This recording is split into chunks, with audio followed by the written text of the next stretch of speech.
ಖುಷಿಯಾಗಿದೇಕೋ ನಿನ್ನಿಂದಲೇ ನೋಡದೆ ನಿನ್ನನು ಇರಲಾರೆನೆ. ಬಟ್ ಒಂದು ಖುಷಿ ಸಂಗತಿ ಏನಂದ್ರೆ ತಾಜ್ ಮಹಲ್ ಒಳಗೆ ನನಗೆ ಬೆಸ್ಟ್ ಮ್ಯೂಸಿಕ್ ಸ್ಟೇಟ್ ಅವಾರ್ಡ್ ಬಂತು. ಸ್ಟೇಟ್ ಅವಾರ್ಡ್ ಸಿಕ್ಕಾಗ ಖುಷಿ ಪಡೋದಿಲ್ಲ. ಯಾಕೆ? ಅಭಿಮನ್ ಮಾಡಿರ್ತಕ್ಕಂಥ ಸಿನಿಮಾಗಳು ಕೆಲವು ಕ್ಲಿಕ್ ಆದವು, ಆದ್ರೆ ಹಾಡು ಮಾತ್ರ ಎಲ್ಲೂ ಫೇಲ್ಯೂರ್ ಆಗ್ಲಿಲ್ಲ. ಎಕ್ಸಾಂಪಲ್ ಮುರಳಿ ಮೀಟ್ಸ್ ಮೀರಾ, ನೀನಾದೆನಾ ನೀನೊಲಿದ ಈ ಕ್ಷಣ. ರಾವಣ ಸಿನಿಮಾದಲ್ಲಿ ಒಂದು ಒಳ್ಳೆ ಸಾಂಗ್ ನ ಕೇಳಿಸ್ತೀರಾ ಎಲ್ರಿಗೂ. ನಿನ್ನ ಮನೆವರೆಗೂ ಜೊತೆಯಲ್ಲಿ ನಾನು ಬರಬಹುದೇ. ಅಭಿಮನ್ ರಾಯ್ ಅವರ ಲೈಫಲ್ಲಿ ಒಂದಿಷ್ಟು ರಾಗ ತಾಳ ತಪ್ಪೈತೆ, ಗೆಲುವು ಕಂಡ್ರಿ, ಸೋಲ್ಕೊಂಡ್ರಿ, ಎರಡನ್ನೂ ಕೂಡ ಸಮಾನವಾಗಿ ಕಂಡುಕೊಂಡ್ರಿ ನೀವು. ಆದ್ರೆ ಈ ಮಧ್ಯೆ ಎಲ್ಲೋ ಅಭಿಮನ್ ರಾಯ್ ಕಳೆದೋದ್ರು ಅಂತ ಅನಿಸ್ಲಿಲ್ವಾ? ಕೊರೋನಾದಲ್ಲಿ ನಾನು ಗ್ಯಾರಂಟಿನೇ ಇರಲಿಲ್ಲ ಆಕ್ಚುಲಿ. ಸೊ ಎಲ್ಲರೂ ಕೂಡ ಈಗ ಮ್ಯೂಸಿಕ್ ಡೈರೆಕ್ಟರ್ ಆಗಕ್ಕೆ ಶುರು ಮಾಡಿದ್ದಾರೆ. ಒಬ್ಬ ಡೈರೆಕ್ಟರ್ ಆಗಿರಲ್ಲ, ಅವರು ಕೂಡ ಮ್ಯೂಸಿಕ್ ಡೈರೆಕ್ಟರ್ ಆಗಿರ್ತಾರೆ. ಕ್ರಿಯೇಟಿವಿಟಿ ಬೈ ಒರಿಜಿನಲ್ ಅನ್ನೋದು ಇದೆಯಲ್ಲ, ಅದಕ್ಕೆ ಲೈಫ್ ಎಂಡ್ ಅನ್ನೋದು ಇಲ್ಲ ಬಂದು. ಅಭಿಮನ್ ರಾಯ್ ಅವರ ಹಾಡುಗಳು ಎಷ್ಟೊಂದು ಹಿಟ್ ಆದರೂ ಕೂಡ ಯಾವ ರಿಯಾಲಿಟಿ ಶೋಗಳು ಕಾಣಿಸ್ಕೊಳ್ಳಲ್ಲ. ಅವರೆಲ್ಲಿ ಬೆಳೆದು ಬಿಡ್ತಾರೋ ಅನ್ನೋ ಭಯ ಇರುತ್ತೆ, ಇನ್ಫೀರಿಯಾರಿಟಿ ಕಾಂಪ್ಲೆಕ್ಸ್ ಇರುತ್ತೆ. ಸೊ ನಿಮ್ಮನ್ನ ಟಾರ್ಗೆಟ್ ಮಾಡಿರೋರು ಇದ್ದಾರೆ. ಅವರೊಬ್ಬರೇ ಇಲ್ಲ, ಸುಮಾರು ಜನ ಮಾಡಿದ್ದಾರೆ ಅದನ್ನು. ನಮ್ದೊಂದು ಕನ್ನಡ ಸಾಂಗ್ ಎಷ್ಟು ಭಾಷೆಗಳಲ್ಲಿ ಚೆನ್ನಾಗಿ ಕೇಳಿಸ್ಬೋದು ಅನ್ನೋದು ನಮ್ದೊಂದು ಕ್ಯೂರಿಯಾಸಿಟಿ. ಈಗ 31 ಲ್ಯಾಂಗ್ವೇಜ್ ಆಗಿದೆ ಒಟ್ಟದ್ ಬಂದು. ನನಗೂ ನಿನಗೂ ನಿನಗೂ ನನಗೂ ಎಂತ ಅನುಬಂಧವೋ ಬೆಜಮುಂಡಗದ ಬೃಷ್ಟಿ ಮನೆನ ಪ್ರೇಮೇ ಕವಹಿರೆ ಚಿಲೆ. ಅಭಿಮನ್ ರಾಯ್ ಇಷ್ಟು ವರ್ಷಗಳ ಕಾಲ ಇಂಡಸ್ಟ್ರಿಯಲ್ಲಿ ಇದ್ದಾರೆ. ಸೊ ಅವ್ರು ಪಡ್ಕೊಂಡಿದ್ದೇನೋ ಕಳ್ಕೊಂಡಿದ್ದೇನೋ. ಟೈಮು ಯಾರಪ್ಪಂದು ಅಲ್ಲ ಬಂದ್ಬಿಟ್ಟು ಯಾರ್ಯಾರು ಯಾವಾಗ ಬೇಕೋ ಅದು ಕೊಡುತ್ತೆ. ನಮ್ಮ ಒಳ್ಳೆತನ ನಾವು ಬಿಟ್ಟು ಕೊಟ್ಟಿಲ್ಲ ಅಂತಂದ್ರೆ ನಮ್ಮ ಮನಸ್ಸು ತುಂಬಾ ಚೆನ್ನಾಗಿರುತ್ತೆ ಅಂತ ನಂಗೆ ಅರ್ಥ ಆಯ್ತು. ಕೆಟ್ಟವ್ರು ಬೇಕಾದ್ರೆ ಒಳ್ಳೆಯವ್ರಾಗ್ಬೋದು, ಒಳ್ಳೆಯವ್ರು ಕೆಟ್ಟವ್ರಾಗಬಾರ್ದು. This is one line.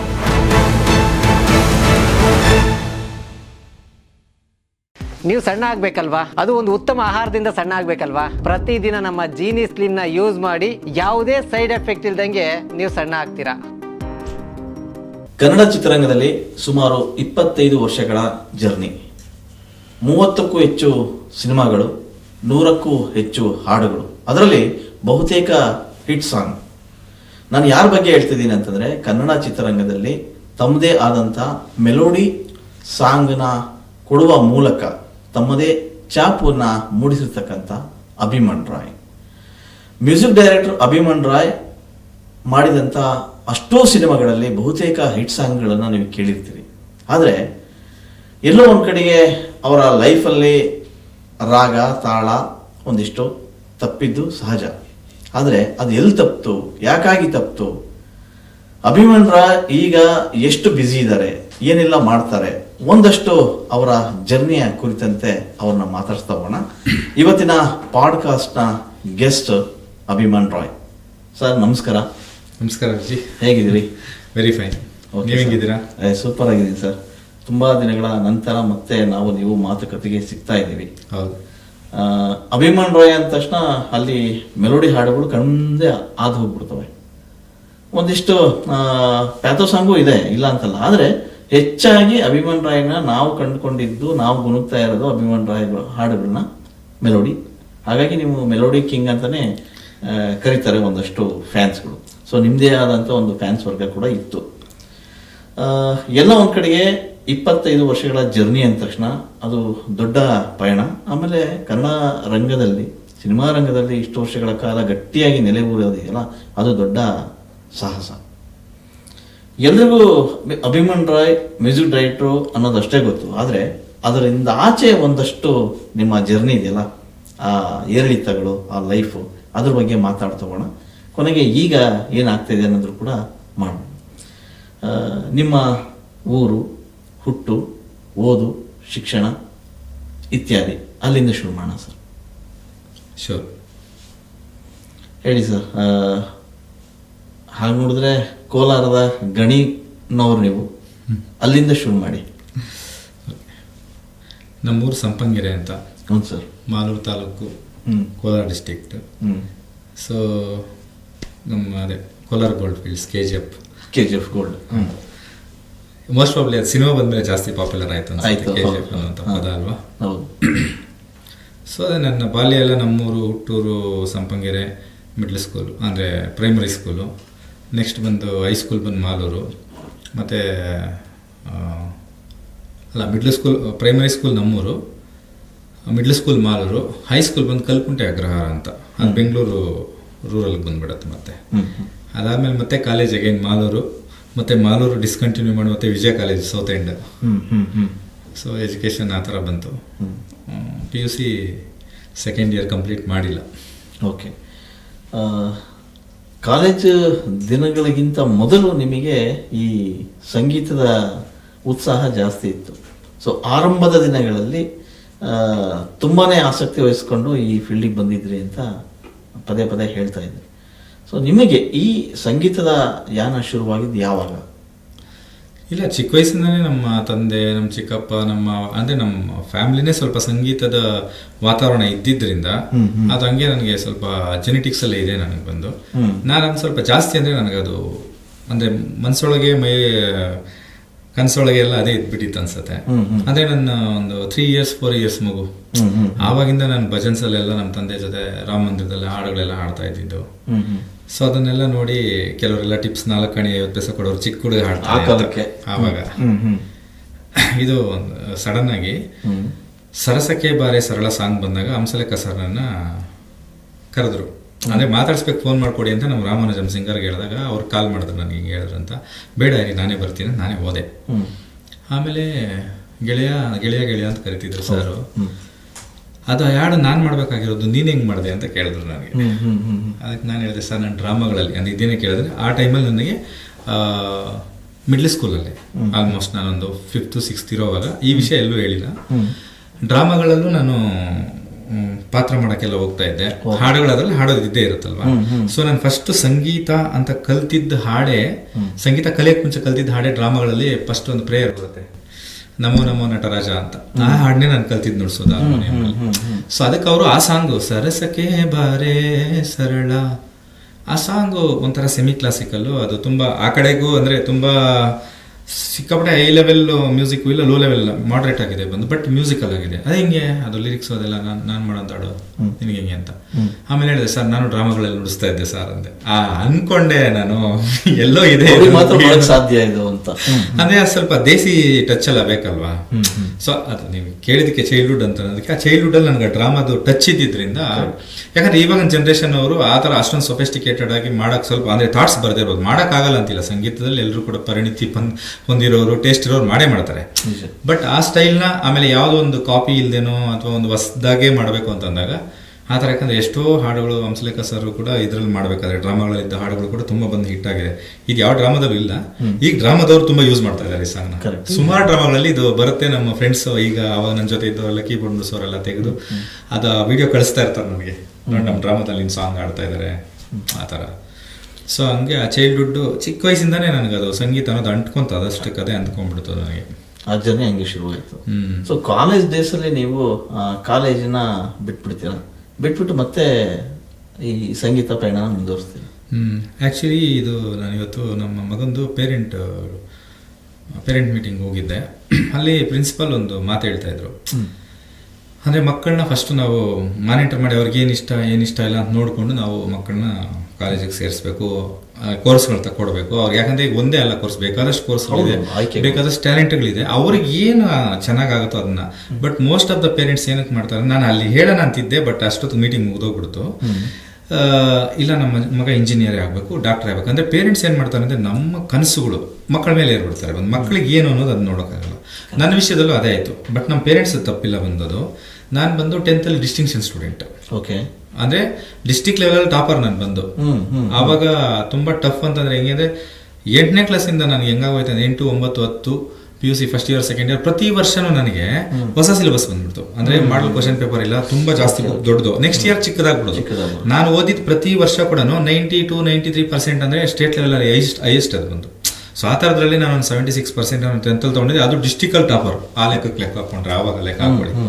So ನಾನು ಹೋಗಿ ಕಾಮರ್ಸ್ ತಗೊಂಡ್ರೆ ನಂದು ಬೇರೆದೆಲ್ಲ ನಾನು ಅಂದ್ರೆ ಯಾಕಂದ್ರೆ ಆರ್ಟ್ಸ್ ಓದೋ ಅಷ್ಟೇನು ತುಂಬಾ ನಾಲೆಜ್ ಕಮ್ಮಿ ಏನಿಲ್ಲ ನನಗೆ. ಕಾಮರ್ಸ್ ಅಂದ್ರೆ ಓಕೆ, ಟೈಮು ಸಿಗುತ್ತೆ, ಟೆಕ್ನಿಕಲ್ ಆಗಿ ಏನಾದ್ರು ಓದ್ಕೋಬಹುದು. ಪ್ಲಸ್ ನಾನೇನು ಮ್ಯೂಸಿಕ್ ಅನ್ಕೊಂಡಿದ್ದೆ ಅಲ್ಲಿಗೆ ಬರ್ಬೋದು ಅಂತ. ಗೌರ್ಮೆಂಟ್ ಕಾಲೇಜಲ್ಲಿ ಮಾಲೂರಲ್ಲಿ ಸೇರ್ಸಕ್ಕೆ ಹೋದಾಗ ನಮ್ಮ ತಂದೆಗೆ ಬಂದು ಪ್ರಿನ್ಸಿಪಲ್ ಪರಿಚಯ ಇದ್ರು. ಅವ್ರು ತುಂಬ ಒಳ್ಳೆ ಪ್ರಿನ್ಸಿಪಲ್ ಆ್ಯಕ್ಚುಲಿ, ರಾಮಕೃಷ್ಣಪ್ಪ ಅಂದರೆ ತುಂಬ ಪವರ್ಫುಲ್ ಪ್ರಿನ್ಸಿಪಲ್. ಒಂದು ಗೌರ್ಮೆಂಟ್ ಕಾಲೇಜಲ್ಲಿ ಒಳ್ಳೆ ರಿಸಲ್ಟ್ ತಂದು ಕೊಟ್ಟವರು. ಅವ್ರಿಗೆ ಸೈನ್ಸ್ ಸ್ಟೂಡೆಂಟ್ಗಳು ಬೇಕಾಗಿತ್ತು. ನೋಡಿದ್ರು ನನ್ನ ಮಾರ್ಕ್ಸ್ ಜಾಸ್ತಿ ಇತ್ತಲ್ಲ, ಈ ಸೈನ್ಸ್ಗೆ ಸೇರ್ಕೋ ಅಂತಂದ್ರು. ಸರ್ ಇಲ್ಲ ಕಾಮರ್ಸ್ ಅಂತ. ಹಂಗಾರೆ ನೀನು ಕಾಪಿ ಹೊಡೆದೇನು ಪಾಸ್ ಆಗಿದೆಯಾ, ಸೇರ್ಕೊಂತ ಅವರೇ ಸೈನ್ಸ್ಗೆ ಎತ್ತಾಕ್ಬಿಟ್ರು ನಾನು. ಈಗ ಏನಾಗುತ್ತೆ, ಪ್ರಾಕ್ಟಿಕಲ್ಸ್ ಇರುತ್ತಾ, ಆಮೇಲೆ ನಾವು ತುಂಬ ಹಾರ್ಡ್ ವರ್ಕ್ ಮಾಡ್ಬೇಕಾ. ಅಲ್ಲೇನಾಗಿತ್ತು ಆಮೇಲೆ ಒಂದೊಂದು ಸಬ್ಜೆಕ್ಟ್ಗೂ ಲೆಕ್ಚರರ್ಸ್ ಇದ್ದಿದ್ದು ಒಂದು ಸಬ್ಜೆಕ್ಟ್ ಒಬ್ಬರೇ.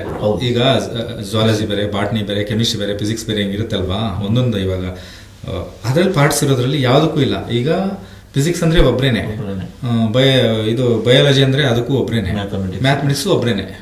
ಆಯ್ತಾ, ಈ ಥರ ನನಗೆ ಅದು ಕೆಲವರು ಮಾಡ್ತಾ ಇದ್ದ ಪಾಠಗಳು ಅರ್ಥನೇ ಆಗಲಿಲ್ಲ, ಇಂಟ್ರೆಸ್ಟ್ ಕೊಟ್ಟೋಯ್ತು ನನಗೆ. ಓಕೆ, ಅದು ಹೋಗ್ತಾ ಹೋಗ್ತಾ ಫಸ್ಟ್ ಇಯರ್ ಹೆಂಗೋ ಮಾಡಿ ಬರದೆ ಸುಮ್ಮನೆ ಪಾಸ್ ಆಯಿತು. ಸೆಕೆಂಡ್ ಇಯರು ಹೋಗಲೇ ಇಲ್ಲ ನಾನು ಬಂದು. ಆದರೂ ಎಲ್ಲ ಲೆಕ್ಚರರ್ಸು ನನಗೆ ಪಾಪ ಇದಾಕಿದ್ರು, ಅಟೆಂಡ್ಸ್ ಹಾಕಿದ್ರು, ಬಂದು ಬರೆದ್ರು ನೀನು ಪಾಸಾಗಿ ಹೋಗ್ತಾನೆ ಅಂತ. ಅಲ್ಲೇನಾಗೋಯ್ತು, ಈ ಸಲ ಎಕ್ಸಾಮ್ ಬರೀಬೇಡ, ನೆಕ್ಸ್ಟ್ ಇಯರು ನೀನು ಬರೀ, ಈಗ ಮಾರ್ಕ್ಸ್ ಸ್ಕೋರ್ ಮಾಡೋಕ್ಕಾಗಲ್ಲ ಅಂತಂದರು. ಫೀಸ್ ಕಟ್ಬಿಟ್ಟಿದೆ, ಅದು ನನಗೆ ಗೊತ್ತಿರಲಿಲ್ಲ. ಫೀಸ್ ಕಟ್ಟಿದ್ರೆ ಅಟೆಂಪ್ಟ್ ಮಾಡ್ದಂಗೆ. ಆಲ್ ಸಬ್ಜೆಕ್ಟ್ಸ್ ಯಾವ್ದು ಅಟೆಂಡ್ ಮಾಡಿಲ್ಲ, ಫೇಲ್ ಆ್ಯಕ್ಚುಲಿ. ಆಮೇಲೆ ತಿರ್ಗಾ ಬಂದು ವಿಜಯ ಕಾಲೇಜಲ್ಲಿ ಸೇರ್ಕೊಂಡೆ. ಫಸ್ಟ್ ಇಯರ್ಗೆ ಕಂಪ್ಯೂಟರ್ ಸೈನ್ಸ್ ತಗೊಂಡೆ. ನನ್ನ ಜೂನಿಯರ್ಸ್ ಯಾರು 8th ಇದ್ದವರಲ್ಲ, ಅವಾಗ ತಿರ್ಗಾ PUC ಫಸ್ಟ್ ಇಯರ್ ಬರಲ್ಲ, ಅಣ್ಣ ನೀವೇನಿಲ್ಲಿ ಅಂತಂದ್ರು. ಮತ್ತೆ ಅಗೇನ್ PUC ಓದೋಕೆ ಬೋರ್ ಹೊಡೆದೋಯ್ತು ನನಗೆ. 6 ತಿಂಗಳು ಅದನ್ನೇ ಬಿಟ್ಬಿಟ್ಟು ಈ ಕಡೆ ಬಂದೆ. ಅವಾಗ ನಮ್ಮ ತಂದೆ ಹೋಗ್ಲಿ ಹಿಂಗಾದ್ರೂ ಹೋಗು ಅಂತಂದ್ರೆ, ನಾನು ಏನಕ್ಕೆ ಕೇಳ್ತಾ ಇದ್ದೀನಿ ಮಾತು ಅಂತಂದರೆ, ಈಗ ಫಸ್ಟೇ ನಾನು ಕಾಮರ್ಸ್ ಏನಾದ್ರು ಕೊಡಿಸಿದ್ದಿದ್ರೆ ನಾನು ಎಜುಕೇಷನ್ ಕೂಡ ಅಟ್ಲೀಸ್ಟ್ ಒಂದು ಲೆವೆಲ್ ನಾನು ಮಾಡ್ತಾ ಇದ್ದೆ. ಪ್ಯಾರಲಲ್ ಆಗಿ ಇದನ್ನು ಮ್ಯೂಸಿಕ್ ಮಾಡ್ತಾ ಇದ್ದೆ.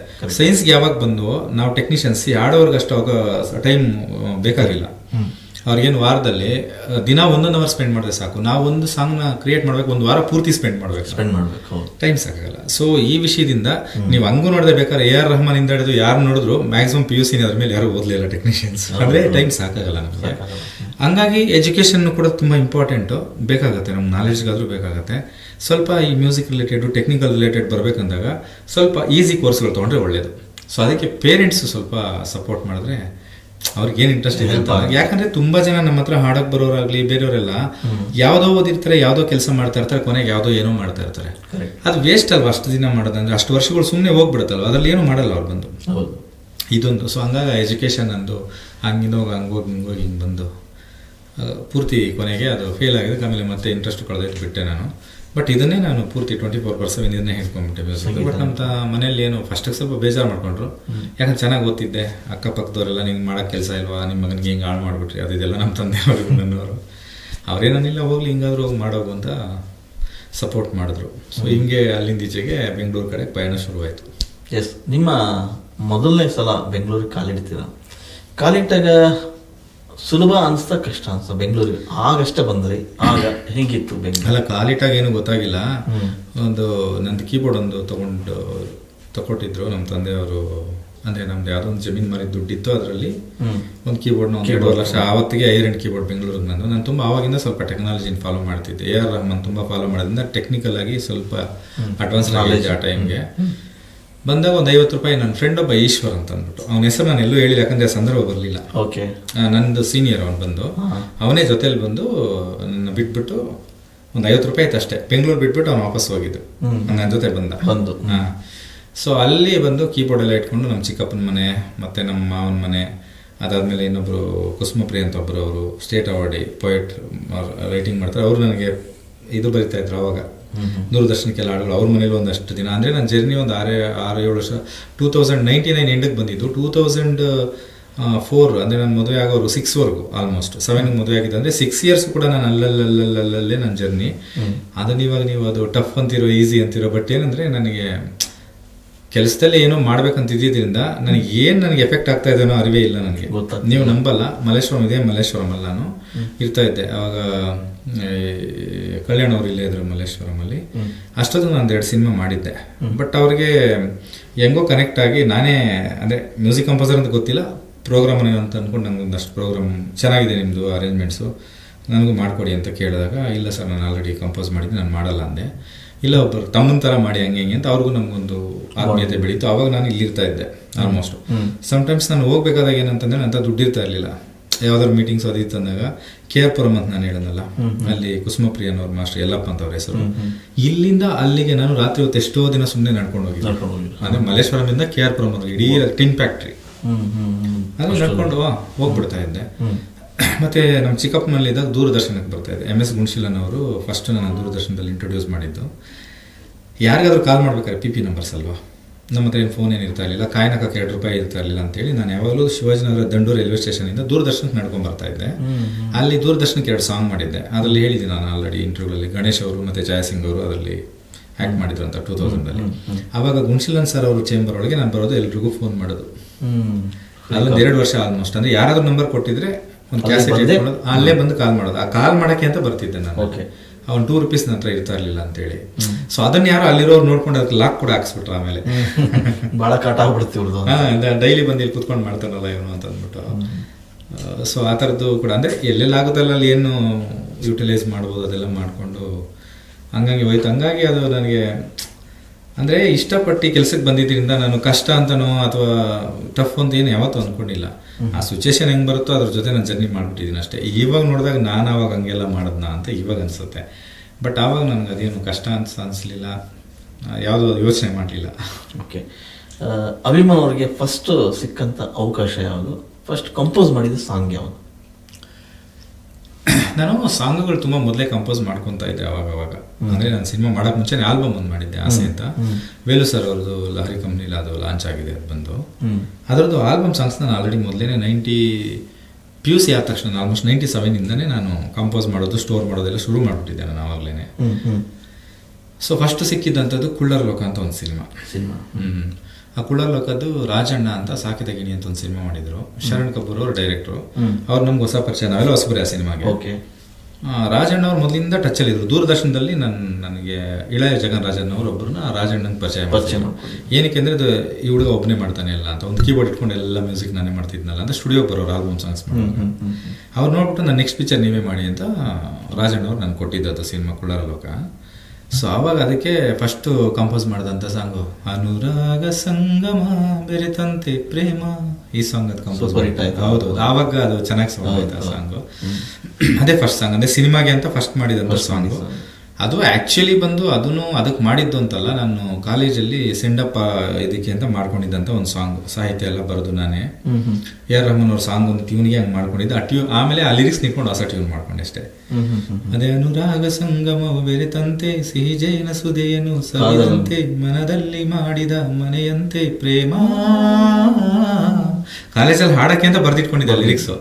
ಅದಾದ್ಮೇಲೆ ಅದನ್ನ ಟ್ಯೂನ್ ಅನುರಾಗ ಸಂಗಮ ಬೆರೆತಂತೆ ಪ್ರೇಮ ಅಂತ ಸಿನಿಮಾಗೆ ಹೊಸ್ದಾಗಿ ಕಂಪೋಸ್ ಮಾಡಿದೆ ಲಿರಿಕ್ಸು. ಆಮೇಲೆ ಅದನ್ನ ಸ್ವಲ್ಪ ಆಲ್ಟರ್ ಮಾಡಿ ಶಾನ್ ಭೋಗ್ ಅಂತ ಅವರು ಸರ್ ಹೆಸರು, ನಾನು ಸ್ವಲ್ಪ ಮರ್ತೋಯ್ತು ನನಗೆ ಅವ್ರ ಹೆಸರು. ಅವ್ರು ಸಿರ್ಸಿ ಅವರು, ಅದು ಸಿನಿಮಾದಲ್ಲಿ ಅವ್ರು ಕೂಡ ಒನ್ ಆಫ್ ದ ಪ್ರೊಡ್ಯೂಸರ್ ಕುಳ್ಳರ್ ಲೋಕಕ್ಕೆ. ಸೊ ಅವ್ರು ಬರೆದ್ರು ಆಮೇಲೆ ಹಾಡನ್ನ. 1-2 ಪದ ಇದೆ ನಂದಷ್ಟೇ, ಅವ್ರು ಬರೆದ್ರು, ಚೆನ್ನಾಗಿ ಬರೆದ್ರು. ಓಕೆ, ಆ ಸಿನಿಮಾ ಆಯ್ತು. ಆ ಸಿನಿಮಾದಲ್ಲಿ ಸಾಂಗು ಚೆನ್ನಾಗಾಯ್ತು. ಅದಾದ್ಮೇಲೆ ಮತ್ತೆ ನೆಕ್ಸ್ಟ್ ಪೂಜಾರಿ ಅಂತ ಒಂದು ಸಿನಿಮಾ ಮಾಡ್ತೀರಿ. ಅದ್ರ ಮಧ್ಯೆ ಬಂದು ಹೆಂಡತಿ ಒಬ್ಬಳು ಮನೆಯೊಳಗಿದ್ದಾರೆ ಅಂತ ಒಂದು ಸಿನಿಮಾ ಬಂತು. ಅದರಲ್ಲಿ ಶರಣ್ ಅವರು ಮತ್ತೆ ಹರೀಶ್ ರಾಜ್ ಅವರು ಮತ್ತೆ ಕೃಷ್ಣೇಗೌಡರು ಅಂತ ಪ್ರೊಡ್ಯೂಸರ್, ಅವರು 3 ಜನ ಲೀಡ್ ಮಾಡಿದ್ದಾರೆ. ಉಮಾಕಾಂತ್ ಸರ್ ಅನುರಾಗ ಸಂಗಮ ಸಿನಿಮಾದ ಡೈರೆಕ್ಟ್ರು. ಅದಾದ್ಮೇಲೆ ಇದು ಅಮಾಸ ಅಂತ ಒಂದು ಸಿನಿಮಾ ಮಾಡಿದೆ. ಅದು ಅವಾರ್ಡ್ ಫಿಲಮು. ಅದರಲ್ಲಿ ಸಿಂಗರ್ಗೆ ಅವಾರ್ಡ್ ಬಂತು. ಅವ್ರು ಸಿಂಗರ್ ನಾನೇ ಮ್ಯೂಸಿಕ್ ಮಾಡಿದಂತ ಎಲ್ಲ ಕಡೆ ಹೇಳ್ಕೊಂಡ್ಬಿಟ್ಟಿದ್ರು. ಅದನ್ನ ಸುಮಾರು 2-3 ಸಲ ಹೇಳಿದ್ದೀನಿ, ಅದೇನು ರಿಪೀಟ್ ಮಾಡೋದು ಬೇಡ ಅವ್ರಿಗೆ. ಸೊ ಅದೊಂದು ಅವಾರ್ಡ್ ಮೂವಿ. ಮತ್ತೆ ಇನ್ನೊಂದು ಹೆಂಡತಿ ಒಬ್ಬಳ ಮನೆಯೊಳಗಿದ್ದಾರೆ ಆಯ್ತಲ್ವಾ. ಮತ್ತೆ ಭಕ್ತ ಬಂತು. ಭಕ್ತ ಮತ್ತೆ ಪೂಜಾರಿ ಆಲ್ಮೋಸ್ಟ್ ಪ್ಯಾರಲಲ್ ಆಗಿ ಬಂತು ಅನ್ಸುತ್ತೆ. ಭಕ್ತ ಹಾಡನ್ನು ತುಂಬಾ ಚೆನ್ನಾಗಿದೆ. ಪೂಜಾರಿ ಭಕ್ತ, ಅದೇ ಪೂಜಾರಿ ಆದ್ಮೇಲೆ ಭಕ್ತ ಅವೆಲ್ಲ ಅಲ್ಲಿಂದ ಈಚೆಗೆ ಎಲ್ಲಾ ಸಿನಿಮಾದ ಹಾಡುಗಳು ಹಿಟ್ ಆಗ್ತಾ ಹೋಯ್ತು. ಫಸ್ಟ್ ಕುಳ್ಳರ್ ಲೋಕದ ಒಂದು ಸಾಂಗ್ ಚೆನ್ನಾಗಾಯ್ತು. ಮಧ್ಯದಲ್ಲಿ ಬಂದಿದ್ದೆಲ್ಲ ಸ್ವಲ್ಪ ಕಾಮಿಡಿ, ಆಮೇಲೆ ಅವಾರ್ಡ್ ಫಿಲಮ್ಗಳು, ಈ ತರ ಅಂಬೇಡ್ಕರ್ ಮಾಡಿದ್ವಿ. ಸೊ ಅವೆಲ್ಲ ಏನಂದ್ರೆ ಆಫ್ ಫಿಲಮ್ಸ್ ಆಗಿದ್ರಿಂದ ತುಂಬಾ ಕಮರ್ಷಿಯಲೈಸ್ಡ್ ಆಗಿ ಏನಿರ್ಲಿಲ್ಲ. ಬಟ್ ಸಾಂಗ್ಗಳಂತೂ ಅವಾರ್ಡ್ ಲೆವೆಲ್ಗೆ ಇತ್ತು ಅವಾಗ. ಪೂಜಾರಿ ನಂತರ ಒಂದು ಸಿನಿಮಾ ಮಾಡ್ತೀರಿ. ಆ ಸಿನಿಮಾ ನಿಮ್ಮ ಲೈಫ್ನೇ ಬೇರೆ ಕಡೆ ತಗೊಂಡೋಗುತ್ತೆ. ಅದೇ ತಾಜ್ ಮಹಲ್. ಸೊ ತಾಜ್ ಮಹಲ್ ಸಿನಿಮಾದ ಹಾಡು, ಅಷ್ಟೂ ಹಾಡುಗಳು ಹಿಟ್ ಆಗ್ತವೆ. ಬಹುತೇಕ ಹಾಡುಗಳ ಮೂಲಕನೇ ಸಿನಿಮಾ ನೋಡುವಂಥ ವರ್ಗನೂ ಉಟ್ಕೊಂಡ್ಬಿಡುತ್ತೆ ಅವಾಗ. ಅಂದರೆ ಆಗಿನ ಕಾಲಕ್ಕೆ ಅದು ಹಾಡು ಸೂಪರ್ ಹಿಟ್ಟು ಎಲ್ಲ ಕಡೆ. ಈಗಲೂ ಕೂಡ ಗುನುಗ್ಬೇಕು ಅನಿಸುತ್ತೆ. ಸೊ ತಾಜ್ ಮಹಲ್ ಸಿನಿಮಾದ ಆ ಎಕ್ಸ್ಪೀರಿಯನ್ಸ್ ಹೆಂಗಿತ್ತು ಆ ಕಂಪೋಸ್ ಟೈಮಲ್ಲಿ? ತಾಜ್ ಮಹಲ್ ಆಕ್ಚುಲಿ ಪೂಜಾರಿದು ಸಾಂಗ್ಗಳನ್ನ ಕೇಳ್ಕೊಂಡು ಲಕ್ಷ್ಮೀ ನರಸಿಂಹ ಅಂತ ನನ್ನ ಕ್ಲಾಸ್ಮೇಟು ಚಂದ್ರು ಅವರು ಅವ್ರ ಮುಖಾಂತರ ನನ್ನ ಕಾಂಟ್ಯಾಕ್ಟ್ ಮಾಡಿದ್ದು. ಬಟ್ ಅವಾಗ ಪೂಜಾರಿ ಕಣ್ಣಲ್ಲೇ ನನ್ನ ಚಿತ್ರ ಬರೆದಾನು ಅದು ಹಿಟ್ ಆಗಿತ್ತು. ಇಳಿಬೇಡ ಮಗ ಇಳಿಬೇಡ ಈ ರೌಡಿಸಮ್ಗೆ ಇಳಿಬೇಡ ಅದು ಹಿಟ್ ಆಗೋಗಿತ್ತು 2 ಸಾಂಗ್. ಸೊ ಅದಕ್ಕೆ ಅವರು ಕಣ್ಣಲ್ಲೇ ನನ್ನ ಚಿತ್ರ ಬರೆದನ್ನು ಮಾಡಿದವ್ರನ್ನ ಮೀಟ್ ಮಾಡಬೇಕು ಗೊತ್ತಿಲ್ವಲ್ಲ ಅಂದಾಗ ನನ್ನ ಕ್ಲಾಸ್ಮೇಟ್ ಅವ್ರಿಗೆ ಗೊತ್ತು ಅಂತೇಳಿ ಅವರು ಸರಿ ಕಾಲ್ ಮಾಡಿ ನನ್ನ ಕೇಳ್ಕೊಂಬಂದಿದ್ದು. ಆಮೇಲೆ ಅವ್ರ ಕತೆ ಎಲ್ಲ ಹೇಳಿದ್ರು, ಕತೆ ತುಂಬ ಚೆನ್ನಾಗಿತ್ತು. ನಾನು ಚಂದ್ರ ಅವ್ರಿಗೆ ಹೇಳಿದೆ, ನೀವು ಕತೆ ಹೇಳ್ದಂಗೆ ಮಾಡಿದ್ರೆ ಪಿಕ್ಚರ್ ಹಿಟ್ ಆಗುತ್ತೆ, ಅದು ಇದಕ್ಕೆ ತಕ್ಕಂಥ ಯಾವ್ದಾರ ಇದೆಯಾ ಸರ್ ನಿಮ್ಮ ಹತ್ರ ಅಂದರು. ನಾನೊಂದು ಅಷ್ಟು ಹಾಡು ಕೇಳಿಸಿದಾಗ 4 ಹಾಡು ಹಂಗೆ ಸೆಲೆಕ್ಟ್ ಆಗುತ್ತೆ. ಆ್ಯಕ್ಚುಲಿ ಮಾಡಿದ್ದೇ ಇಲ್ಲ ಅದರೊಳಗೆ. ನೀ ನನ್ನ ಮನಸ್ಸಿನಲ್ಲಿ ನಾ ಕಾಣೋ ಕನಸಿನಲ್ಲಿ ಏಕೋ ಕಾಣೆ ನೀನೆ ಕಾಣುವೆ, ಇದು ನನ್ನ ಆಸೆ ಆಲ್ಬಮ್ ಸಾಂಗು. ನೀನೆಂದು ನನ್ನವನು ನಾನೆಂದು ನಿನ್ನವಳು, ಶ್ರೇಯಾ ಘೋಷಾಲ್ ಅವರ ಇದು ಸಾಂಗು ನಾನು ಮಾಡಿಟ್ಟಿದ್ದಂಥ ಸಾಂಗ್. ಟ್ಯೂನ್ ಬ್ಯಾಂಕಲ್ಲಿ ಇದ್ದಿದ್ದು. ಅದಾದ್ಮೇಲೆ ಇದು ಇಬ್ಬರು ಪ್ರೀತಿನ ಮಾಡಿದ್ವಿ ಇಬ್ಬರು ಹಣೆನ ನೀಡಿದ್ವಿ, ಈ ಹಾಡು ನಂದು ಇನ್ನೊಂದು ಆಲ್ಬಮ್ ಆಸೆ ಆಲ್ಬಮ್ ಸಾಂಗ್ ಏನಾದ್ರು ಕೂಡ. ಆಮೇಲೆ ಕೇಳಿ ಅದು ಇನ್ಯಾವುದಿದೆ ಅದರೊಳಗೆ ಖುಷಿಯಾಗಿದೆ ಬಂದು ಆ್ಯಕ್ಚುಲಿ ಸೋನಿ ಅಂತ ಒಂದು ಆಲ್ಬಮ್ 2000 ಮಾಡಿ ಕೊನೆ ಸಾಂಗ್ ಆಲ್ಬಮ್ ಒಳಗೆ ಅದು ಲೆಕ್ಕಕ್ಕೆ ಇರಲಿಲ್ಲ ಅದು ಆ್ಯಕ್ಚುಲಿ ಬಂದು ಆ ಆಲ್ಬಮ್ ಮಾಡಿದ್ದು. ಯಾಕಂದರೆ ಅವ್ರು ಯಾರೋ ಹಾಡಿದವ್ರು ಸರಿಯಾಗಿ ಆಡಿರಲಿಲ್ಲ ಅದು ಹಂಗಾಗಿ ಅದನ್ನ ಹಂಗೆ ಸುಮ್ಮನೆ ಲೆಕ್ಕಕ್ಕೆ ಇಲ್ಲದೆ ಬಿಟ್ಬಿಟ್ಟಿದ್ವಿ. ಬಟ್ 2008 ಯಾವಾಗ ತಾಜ್ ಮಹಲ್ ಮಾಡಿದಾಗ ಹೊಸದಾಗಿ ರೀಪ್ರೋಗ್ರಾಮಿಂಗ್ ಮಾಡಿದ್ದು, ಏನು ಲಿರಿಕ್ಸ್ ಏನು ಚೇಂಜ್ ಇಲ್ಲ ಆ್ಯಕ್ಚುಲಿ ಬಂದು ಆ್ಯಸ್ ಇಟ್ ಈಸ್ ಹಂಗೆ 1-2 ಪದ ಅಷ್ಟೇ. ಖುಷಿಯಾಗಿದೆ ಕೊನೆಯಿಂದಲೇ, ಆ ಪಲ್ವಿ ಮಾತ್ರ ಹೊಸ ಲಿರಿಕ್ಸ್, ಇನ್ನು ಮಿಕ್ಕಿದೆಲ್ಲ ಆಲ್ರೆಡಿ ಇದ್ದಿದ್ದು ಲಿರಿಕ್ಸ್. ಕುನಾಲ್ ಗಾಂಜಾವಲ್ಲ ಹಾಡಿದ್ರು. ಅದು ನಮ್ಮ ಲೈಫ್ನೇ ಟರ್ನ್ ಮಾಡುತ್ತೆ ಅಂತ ನಮ್ಗೆ ಅದು ಐಡಿಯಾನೇ ಇಲ್ಲ, ಯಾಕಂದರೆ ಅದು ಸಿನಿಮಾದಲ್ಲೂ ಇರಲಿಲ್ಲ. ಅದು ಮಾಡಿದ್ದು ಇನ್ನೊಂದು ಸಿನಿಮಾಗೆ. ಖುಷಿಯಾಗಿದೆ ಲೈನ್ ಹೇಳಿ. ಖುಷಿಯಾಗಿದೆ ಏಕೋ ನಿನ್ನಿಂದಲೇ ನಾನೋಡದೆ ನಿನ್ನನು ಇರಲಾರೆನೆ, ಒಮ್ಮೆ ನೀನಕ್ಕರೆ ನಾನು ತುಸು ನಾಚುವೆ, ರೆಪ್ಪೆಯ ಮುಚ್ಚದೆ ನಿನ್ನನೇ ನೋಡುವೆ. ಯೂಶಲಿ ಸಿನಿಮಾ ರಂಗದಲ್ಲಿ ಗಾಡ್ ಫಾದರ್ ಅನ್ನೋದು ಇರ್ತಾರೆ. ಅಭಿಮನ್ಯು ಯಾರು ಗಾಡ್ ಫಾದರ್? ಆಡಿಯನ್ಸೇ ಗಾಡ್ ಫಾದರ್ಸು. ಮತ್ತೆ ಪ್ರಶ್ನವರು ಯಾಕೆ ಹೇಳ್ತಾ ಇದ್ದೇನೆ ಅಂದರೆ, ಅಲ್ಲ ಇಬ್ರು ಈಗ ಆಡಿಯನ್ಸು ನಾನು ಏನೇನು ಒಳ್ಳೆ ಹಾಡುಗಳು ಮಾಡಿದ್ದೀನೋ ಯಾವುದಕ್ಕೂ ಮೋಸ ಮಾಡಿಲ್ಲ ಇವತ್ತವರೆಗೂ. ಯಾಕಂದ್ರೆ ನೀವು ಹೇಳ್ದಂಗೆ ಆಲ್ಮೋಸ್ಟ್ ಎಲ್ಲ ಸಿನಿಮಾದಲ್ಲೂ ಹಿಟ್ ಹಾಡುಗಳು ಇದೆ ಅಂತಂದ್ರೆ ಅವ್ರು ಕೇಳಿರೋದಕ್ಕೋಸ್ಕರ.